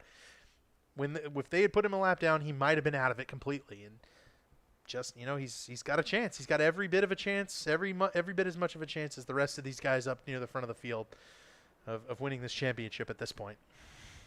Yeah, I mean, if any of the drivers right now that Fern is hoping has a bad day, that would have to be right now with Matthew Weeks. He's back in 19th. If Weeks can somehow move up into the top 15 or even up to 17th place, that's going to be putting Fern in a must-win scenario, just looking at the points quickly.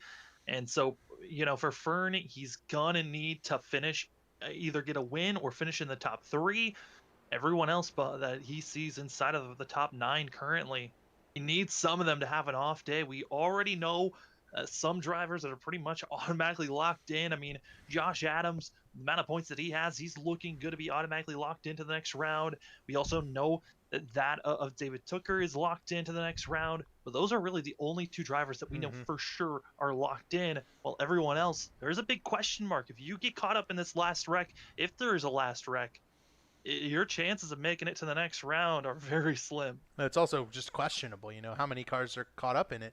We know Johnny Thomas, we know Josh Clark, they won't be advancing. That kind of moves the pack, the needle up. You only have to beat 3 other drivers. In that case, we have 14 in the line, 7 go, or 9, 7 that are not already locked in go. That we're close, right? We're really close to knowing who's going to be in, but I think these guys are going to show us something here in these last couple of laps. It's going to be Gavel and Bowden side by side, and I'd watch that top line. I feel like they're really strong up there. I mean, that outside line, Chad Frankfield, almost being absolutely destroyed in that first wreck. He's still up here up front, running well, and you got to think a lot of these drivers have to have a horseshoe somewhere in that car. With the amount of wrecks that we've seen, the amount of cars that are still running, even with some of those big wrecks to happen, it is a great to see that most of the field is still running, and a lot of them still on the lead lap. With us, with a total of 28 cars on the lead lap, Steinmiller, he's still puttering along, but he's going to be all the way back in 27th, just hoping for another big one to gain some positions. Yep, Steinmiller's going to be he's maybe out of it here, but what are you going to do when it comes to having gotten involved in a wreck, not of your own making? You just have to put your head down and hope that you can finish it up. Hope they crash in the last lap. You can pick up a lot of spots. They're coming down to it here. Need that mental fortitude if you want to have a good running. It's going to be 4 laps to go. Oh, boy. David, I think that we're going to be seeing a green-white checkered overtime racing, but you never know with these things. 4 laps to go to decide it once we hit the green flag. Colin Bowden, Ryan Gavel side by side. Pace car off. We're waiting for that timing line where Colin Bowden can get going. And there he goes. It worked for him last time. He was able to slide up in front of Zishan Dura last time. Now he's going to try to get in front of Gavel. Don't think Gavel's going to be nearly as amicable as Zishan was. Here they come down into turn 1. Ryan Gavel, he has not won this season, and Gavel is as hungry as they come. He really wants a race win. Ryan Gavel, usually very strong in the Indy cars, and now trying to get a win here in the Cup. The one opponent in front of him is Colin Bowden. Bowden and Gavel have been working together practically all race long, and now you can add here he Cody goes. In the mix. As all 3 come down, but Gavel gets on the apron, as now he's under that. I wonder if Admin's... Oh, Tyler Fode spun Gavel! Oh, man. Well, that won't stop the jokes. Tyler Fode spins another Lake Norman Motorsports driver. And we got to have to watch the onboard, I think, from Ryan Gavel to see whether or not, and that one car is done. So Gavel with a disastrous finish to this race. I was wondering whether or not Ryan Gavel hitting the apron there when he went down, if he wasn't still out of control when Fody got to his back bumper, because that would have sent him around without anything Fody was doing wrong. Well, we're gonna have to take a look at this replay because that was Gavel's certainly engine's something. blown. Yeah, what a His day's done. He's not going to be able to get that repaired in time. yeah. I think Ryan Gavel's chances at making the playoffs just went up in smoke, as it were. It was a great pass too. He was going to get around Colin Bowden with this move. I mean, this is a great pass for the lead. Ooh, interesting call by the admins. They are not deeming it at anyone's fault, just a racing incident. Well, that was gonna be it, but man, Tyler Fody just drives right into him. And then Fern and Robin both involved. Fern with heavy damage right there. That's what kills the one car. Richard Hines involved. Let's watch on board. I think from Ryan Gavel's point of view here. I want to see if that car was out of control a little, or if he was a little squirrely after making the move on Colin Bowden. That's I think the kicker for me. Was he kind of just, let's see. Great move to the inside of Bowden. Bowden can't block. No, he looks good. He's back under control. He's going. And then it's gone. No, he was okay until he got hit right there, and it hooked up and ran him into the fence. Playoff drivers with heavy damage. That's going to be the 8 of Josh Robin and also the 86 of Colin Fern. And drivers are trying to call for that of the 86 to get an EOL penalty, as we are now going into our one and only attempt at overtime for these drivers. Oh man, this is, I mean, with more drivers that were looking pretty to have some decent days today to get into the playoffs. I mean, you move on into the playoffs, go to the next round. Oh, this is a tough call. We saw how quickly Fody caught up to the back bumper of Ryan Gavel, and I mean, it's 4 laps to go in the playoffs. You are not lifting, but oh my goodness, what a horrendous. Fody got hit with an EOL, looks like. Oh wow, that's probably justified there. I mean, he did just kind of drive right through Ryan Gavel, which is tough. I mean, a tough call there. The closing rate was pretty heavy, but I think Fody probably could have avoided that wreck. And you know, it's a. I wish the stewards were nearly this. I wish the stewards were nearly this serious about EOLs last week. They messed it up. They took it off. It looks like the admins got tricked. David Toker put in the chat the 41 in the EOL. The admins granted that, but didn't see who sent it, and they cleared that flag very quickly. That was a heart attack moment for Tyler Fody. David Tooker. Now, I think Colin Fern and Josh Robin both deserve EOLs. They're going to stack up the field something fierce here. Both of those cars have no front nose. That could create a big problem here coming to the 2 to go. We'll have to see what the admins do. There's definitely engine damage, at least on the 86 car. Could create a scenario. Could create a scenario where Gerald Campbell has a really big run. He and Josh Adams, Jared Rexing can kind of get together here and run down those top 3 after trying to get around these damaged cars. Oh boy, I mean, this is what playoffs racing does, right? It amps it up. You don't know who's gonna get this thing done, who's gonna make it to the next round. So exciting. And I know one car who won't is Ryan Gavel, and I can't imagine he's too thrilled about that.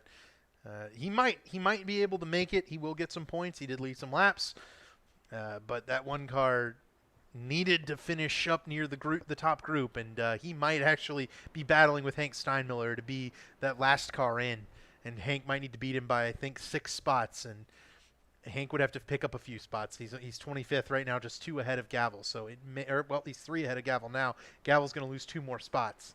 So it could be very close between those two to be that last car in.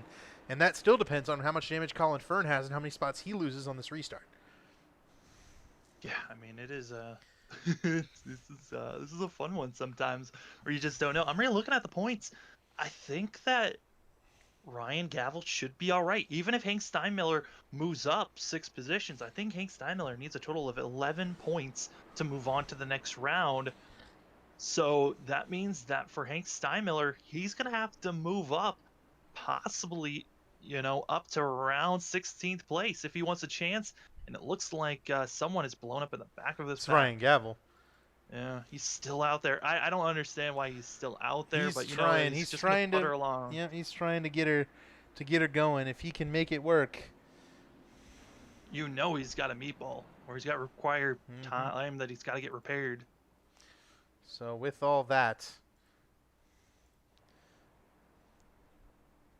They're going to extend this penalty. I mean, this caution, because they're still trying to sort out where to put drivers, because they are still concerned if they should be having Fern or that of Robin up front. They both have heavy front end damage, and they're trying to throw out their plea of, hey, we're racing for the playoffs. We got to get as many positions as possible. Don't give us a handicap. We're already handicapped up here. yeah, but that could really stack up the field and create a situation where our green-white checkered is no longer viable, a la Kevin Harvick in 2015. And I would have black flagged Kevin Harvick. Back in 2015, I'd black flag these guys right here. Their cars are not good enough. While we're waiting for it, we're going to go around one more time. Let's hit the iRace online replay one more time. Got a request for an in-car camera on that wreck. Harrison Talon, who's running 12th. He's had a very good day in the 23 car, but dodged that wreck magnificently. Let's see if we can get a quick view of it. Got to go back here. Now, we're not going to say who we think's going to win because, for the Cup Series, it's been a lot of bad mojo whenever we say someone's name. But those in the chat, throw out the name that you think could win this. I know that someone threw out one name. We're not going to say their name. But for those in the chat, let's get some interaction. Who do you think's going to win this thing? Who do you think's going to be out of the playoffs? Because it's not looking good for some. We already know two drivers for sure that are not moving on. That of Johnny Thomas and that of Joshua Clark, with being caught up in earlier incidences. But the rest of the field is kind of a question mark on who can move on to the next round of 9. Here's Zishan Dura's view of that wreck.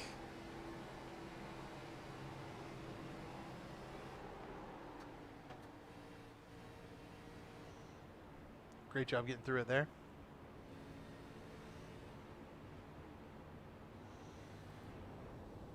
Admins are saying the drivers are going to stay in their positions, and it is up to the drivers around them to react.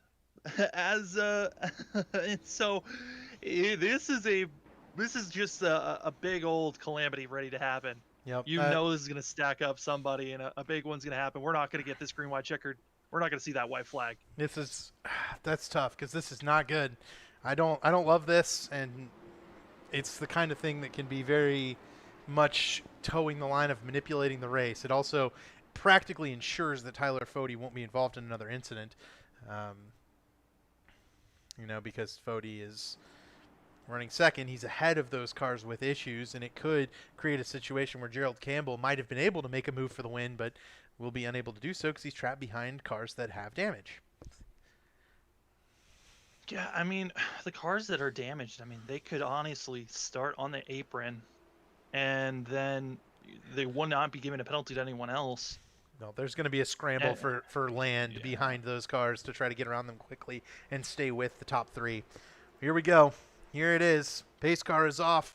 Colin Bowden, Tyler Fode. They're going to be leading Jeff Green, Josh Robin, Colin Fern, and Gerald Campbell. Green flag is out again. Well, they're not completely out of sorts. Josh Robin, as long as Gerald Campbell can drop down, he can. We stay green. They're not as underpowered as we thought. They're pretty bad, though. Oh, boy. They're pretty bad.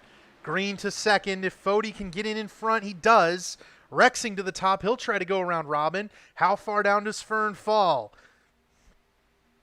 Now, Campbell, he has to. He goes to the top, can't get anything done. Campbell must get help from Jared Rexing if he wants to win this race. Rexing and Zishan look quick. They are going to be flying up here. If Zishan can get a good momentum push and catch up to Rexing, it's going to be a 3-on-3 battle on who can get the win here. Yep. But they're trying to get to the white flag. White flag waves. We get to race this thing out. If not, caution flag could end it. Colin Bowden, he's up front. He's trying to get to the white flag. And for us to have a chance to see, will Gerald Campbell make a pass? White flag in the air for the SMRI 250. SMRI 250, yeah. Gerald trying everything. He must win this race if he wants to move forward. Now Zishan gets in line with him. Woo! If Zishan can push Gerald to the win, That would be something. Rexing in behind them. The field is spread out behind. It's all up to Gerald Campbell. Can Zishan's Gerald do anything? pushing. If he Here gets comes side by Bowden. side, Bowden to block. Gerald's not going to lift. Gerald to the top. What a move by Gerald Campbell. He gets side drafted back, but Gerald's got to win. here comes Zishan. Zishan's going to have the momentum. Zishan's going to have a chance. Here they come to the line. Gerald Campbell, in a must-win situation, drives by Colin Bowden. Here comes Chuck. Chuck spins it. It's Gerald Campbell to win it with a walk-off victory to make it to the next round. What an incredible drive for Gerald Campbell. Did everything possible, got the shove from Zishan, and I mean, Bowden, what a great block on his part, but did not want to take out the playoff driver. Did the best block he could. Oh and my it was goodness! The muscle move by Gerald Campbell to get that thing done. We got to go back and watch it again there. Oh my goodness! What a drive for Gerald Campbell, man! And Zishan finishes second. What a push! We're going all the way back to the turn one on the back before the back straightaway when Zishan moved up. That was the play right there. That was what gave Gerald the run. This is about a lap of quality action here at Talledega. Zishan Dura making this move right there. That's it. That's the race-winning move for Gerald Campbell. Zishan gets in line with a huge run, gives it all to Gerald, pushing perfectly down the back straightaway. And then this move here by Gerald to go to the top around the block of Colin Bowden. I mean, he keeps his foot in it completely sideways. Look at that thing. Just sending it. Colin tries. Great job by Colin to stay off of the playoff driver there, and he could have spun Gerald out and didn't do it. And Zishan clears into second, and Gerald Campbell comes home with the race win. Quick check here as Harrison gets into Chuck, trying to help Chuck clearly. And Chuck's going to spin it across the line in 8th. He'll get into the next round. Boop, right there. Matthew Weeks finishes 11th. He's into the next round. Josh Adams, 12th. He'll be in. Chad Frankenfield, 13th. He'll be in. Oh, I think Ryan Gavel might have got himself in by maybe 2 points. Colin Fern's definitely out. Fern finished 28th. Yeah, Fern's out. Is Josh Robin out? Josh Robin fell all the way to... Robin. Wow, it's 24th. Yeah, Robin's out too, I think, with that. There's your results here. Let me try to pull in Jared Rexing or Zishan. Let's grab Jared Rexing here while you look at the point standings. Jared, this is David up in the booth. Do you got a copy, buddy? Yeah, I got you, man. Jared, what a finish, man. Did you ever think you had anything for him there when Zishan got up in front of you and you guys went around all the late race leaders there? Nah, I'm just happy to get up to third. I was in the back and struggling to get any traction the whole race. I was committed to Gerald, but I couldn't do anything with him once Zishan got him. Man, we shot to the front, and all bets are off at that point. But I'm happy to go third, and Gerald got the win. I think he's going to advance. So, yeah, I'm just happy. Yeah, and Jared, I think with that third, you're good through to the next round too. What does that round look like for you? I mean, we know you're pretty good at those 1.5 mile tracks where you have to save those tires. Yeah, what do we got? 2.5 miles and New Hampshire. New Hampshire, yeah. Yep. New Hampshire, you know, we've had some good races there, and we've had some bad ones. But if I can come out of that clean, yeah, definitely the 1.5 miles I'm looking forward to. If we get a long run, I'm garbage on the short run, but when we get to saving tires, I can usually run in the top 5. And Jared, so do it. And Jared, you know, I think back to last year where you didn't get this far in the playoffs, where you didn't have a chance to really run for that championship, closing it down. Do you have maybe a plan going in here that where now you're kind of one of those guys, you've run as well as anybody in these last couple of races? Are you maybe thinking ahead, trying to get to that championship race, give yourself a shot? Well, definitely, and this round 2 is about as good as a round 2 we've had in a while. Usually we have some short track that always throws a wrench into the system, but I think with these 3 tracks we got, I think the best drivers should be the ones to advance to the final 4, and I honestly think this is my best shot as any to get there. All right, Jared, any final thank yous or shout outs you want to give? Oh, shout out to Gerald for getting the win. That's cool. We've been working with him or trying to the whole race, and the whole team running a flawless race. Most of us finished pretty cleanly at least. So yeah. Awesome. Well, thank you so much, Gerald, and have a good night, man. Congratulations on third place. All right, thanks, man. All right, that's Gerald Campbell. And now we'll bring in second place Zishan Dura, which I think this is actually the first time I've ever interviewed Zishan Dura. So Zishan, you got a copy, buddy? Yes, I do. Man, you ran a hell of a race today, man. You led all those laps there in the middle portion of the race. I don't think you ever fell outside the top 10, and then you gave Gerald the winning push. What was it like being up in the front the whole race? It was great. I love plate racing. I plate race in a league every week. And it was fun to finally be competitive after having such a testy season. You know, what are you going to take away from being this dominant, and especially given that kind of a push? Because I think guys are going to be wanting you to push them next time you come to a plate track. Yeah, I'm just happy. I only really made one mistake all day, and I think that was when I was trying to come down in front of Hank. I got side drafted really hard. I didn't notice it lurched me right, so it got me stuck on the top for a while. I lost a bunch of spots, so that's really the takeaway I have mistake wise. Usually I have a laundry list, but I really enjoyed this. And what's it like giving that push to a guy who absolutely desperately needed it?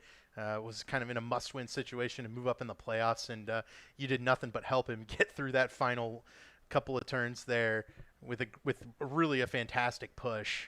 You know, what's that like for you, being kind of the supporter to the playoffs rather than kind of the participant?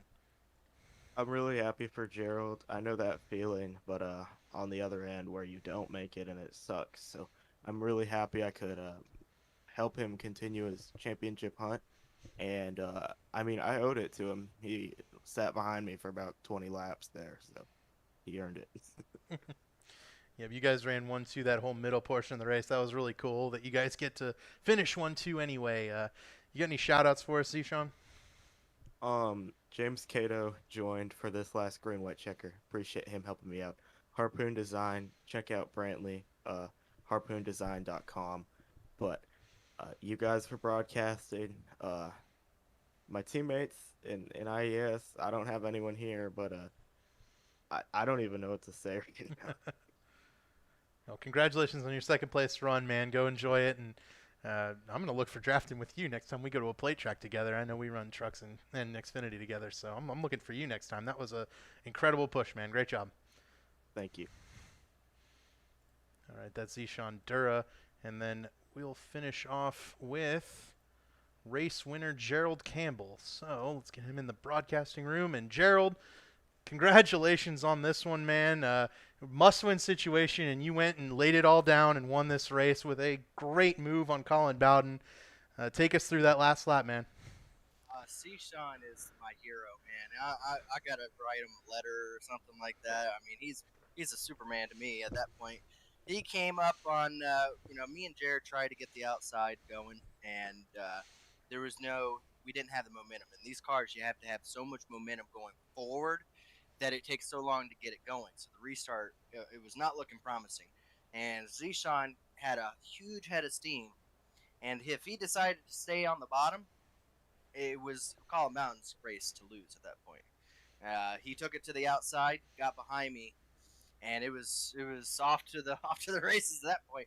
And then it was just hoping that Colin Bowden gave me some groove to race in, and he did. It wasn't much, but there was enough groove to put my car into, and just didn't want to make too many jerky moves on the wheel because in this package it upsets the car so much with the car right behind you. So not making any jerky moves, but use the head of steam to just make it impossible to predict where I was going to go, if I was going to duck underneath them or continue to go to the high side. And luckily, I was able to just have enough speed to put it into a spot where he had to hand it over to me. And then it was just making sure no one had too big of a run on me to the finish line. So just, that was exciting. I've be honest with you, I didn't like the package the whole race. I ran up front on the bottom because I was just like, man, if I get to the back there, I don't know how I'm going to get my way back up to the front. So the whole race, I think I only led one lap, the very final lap, and that's because I didn't want to make too big of a bold move. And then when Colin Bowden shoved me to the back, that kind of pissed me off a little bit. So it was at that point, Colin Bowden put me back there to where I was racing really aggressively, and man, it paid off there. Having to come from the back and having that run of steam there at the end. So just really, really excited to get to the next few races here, because I told you guys the first set of races here for the chase here is not my strong suit, but the second half is more my steam. So I'm looking forward to it. Now, Gerald, we even talked. You're right. We talked about it. How this first set of races didn't really line up for you. How did you feel after those races going kind of exactly how you predicted, where they were really troublesome for you and you found yourself in a must-win spot with a lot of kind of, I don't want to call them mistakes, but just misfortune in those first two races? Kept getting wrecked. There was nothing I could do. I was like, man, I'm getting wrecked out of these races. Maybe I'll go to Dega with some luck. So I went into here with an idea of just making sure I was up front for the whole race and put myself in the best position, and just 97 laps of just always thinking of what I got to do. Still never have the plan all set up even at the end, but constantly thinking what I got to do to win this race. Not what I got to do to have a good finish. It was what I got to do to win this race, because there's nothing else. It was either wreck it or win it. If Bowden didn't give me the room, it was going to be a wreck. It was not. There was no lifting. Yep. You watch my throttle trace it. There was no lifting. It was either I was going to get past them or it was going to be a big pile up. And that's just that's what you got to do when you're in this must-win situations. Sometimes they work out for you, and then sometimes you're the monster. So this, I guess, not the monster as bad as I probably would have been if that didn't work out. So yeah, I'm happy. Well, Gerald, you got any shout-outs for us here tonight, man? Yeah, of course. Thank you to the diecast dude. First, I can't believe I'm saying it. I can't believe it took this long to get a win. First win with the diecast dude this season. So glad to get him up front. Thanks to my PRC teammates. Thanks to Rexing. He pushed me there for a while there at the end too, and he tried to work with me. And of course, thanks Zishan. If he didn't do that, I wouldn't be talking to you. It wouldn't be an upset. So, thanks to that. Thanks to you guys for broadcasting these things.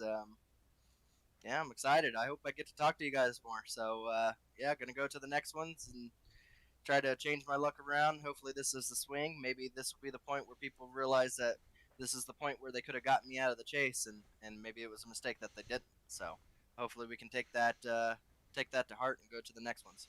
I love that, Gerald. Hopefully it was a mistake indeed. Good luck the rest of the way, buddy. Guys, appreciate it. All right, that was Gerald Campbell, the race winner of the SMRI 250. And Sam, thank you as always for coming in and joining me there after a couple of laps. And I really appreciate having somebody to bounce off with in the booth. I think we always have a good, fun race together. Yeah, I mean, it's been a while since I've been in the booth for the Cup guys. I think the last time was the super long Bristol race that we had. But, here tonight, it was a wild one. Gerald Campbell, one of the few drivers that needed a must-win to get in, and he came out with the luck. And what's crazy is the two drivers that got wins that were part of the playoffs were both drivers outside of the bubble that were going to point their way in. It means that we had two very unlucky drivers that thought they could point their way in, but just came up a little bit short. Yeah, what were the final on the points there? I'm guessing the two guys who thought they could point their way in were Steinmiller and Robin. Those were exactly the drivers, as though if they finished 8th and 9th in the points, being pushed out by David Tooker and that of Gerald Campbell. But the other 7 drivers making it in: Joshua Adams, Tyler Fody, Chad Frankenfield, Gerald Rexing, Chuck Sweeting, Matthew Weeks, and Ryan Gavel by 1 point over Josh Robin made it into the next round. It was so close. If Robin did not have his engine issues, he would have made his way in. Wow. That's really crazy. I mean, that's just goes to show. So that means Colin Fern, Josh Robin, Hank Steinmiller, Josh Clark, and Johnny Thomas are the ones that are knocked out. And man, what a heartbreaking finish there for the likes of Hank Steinmiller. We really thought he was going to have an opportunity to go in and win one of these races coming up where you have to save your tires. And, he ends up getting taken out there by a misfortunate push where Kendall Noah player gets cut across his nose. So tough break for him. A quick look at the results to highlight some of the best results on the day before we sign off. Harrison Talon does finish 5th after him getting into Chuck Sweeting. He sent a message to me and said he cued the mic before he got to the line, and it cost him 4th because he was trying to apologize to Chuck. They worked their way up into the top 10 from well off the back of that first pack. So a great job by Harrison. Chuck obviously finishing 8th and making his way in. Jeff Green finishes 6th and doing a great job. Brandon Key spun around at one point, was backwards on the front straightaway, caused a caution. He finishes 9th. Dusty Dewar wraps up a top 10 finish. Great run for Dusty. He was in the top 15 or so most of the day. Todd, Yeah, I was surprised by that. I mean, a top 10 finish for that 32. We didn't really get to talk to him about him that much this race, but I think that's probably the best thing when we don't talk about their Dusty.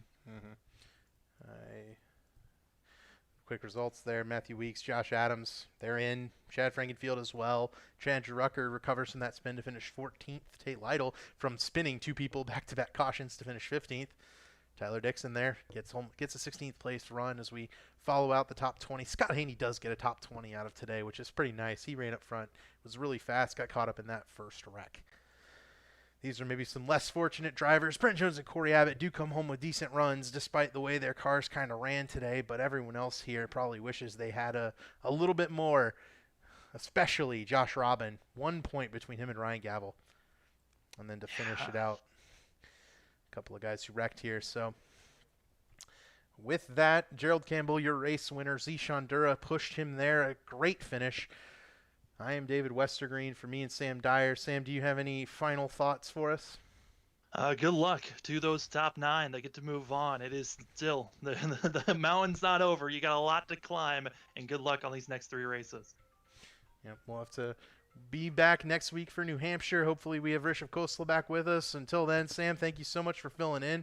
I am David Westergreen, and as always, this is the Elite Racing League on the Elite Racing Network. Have a good night.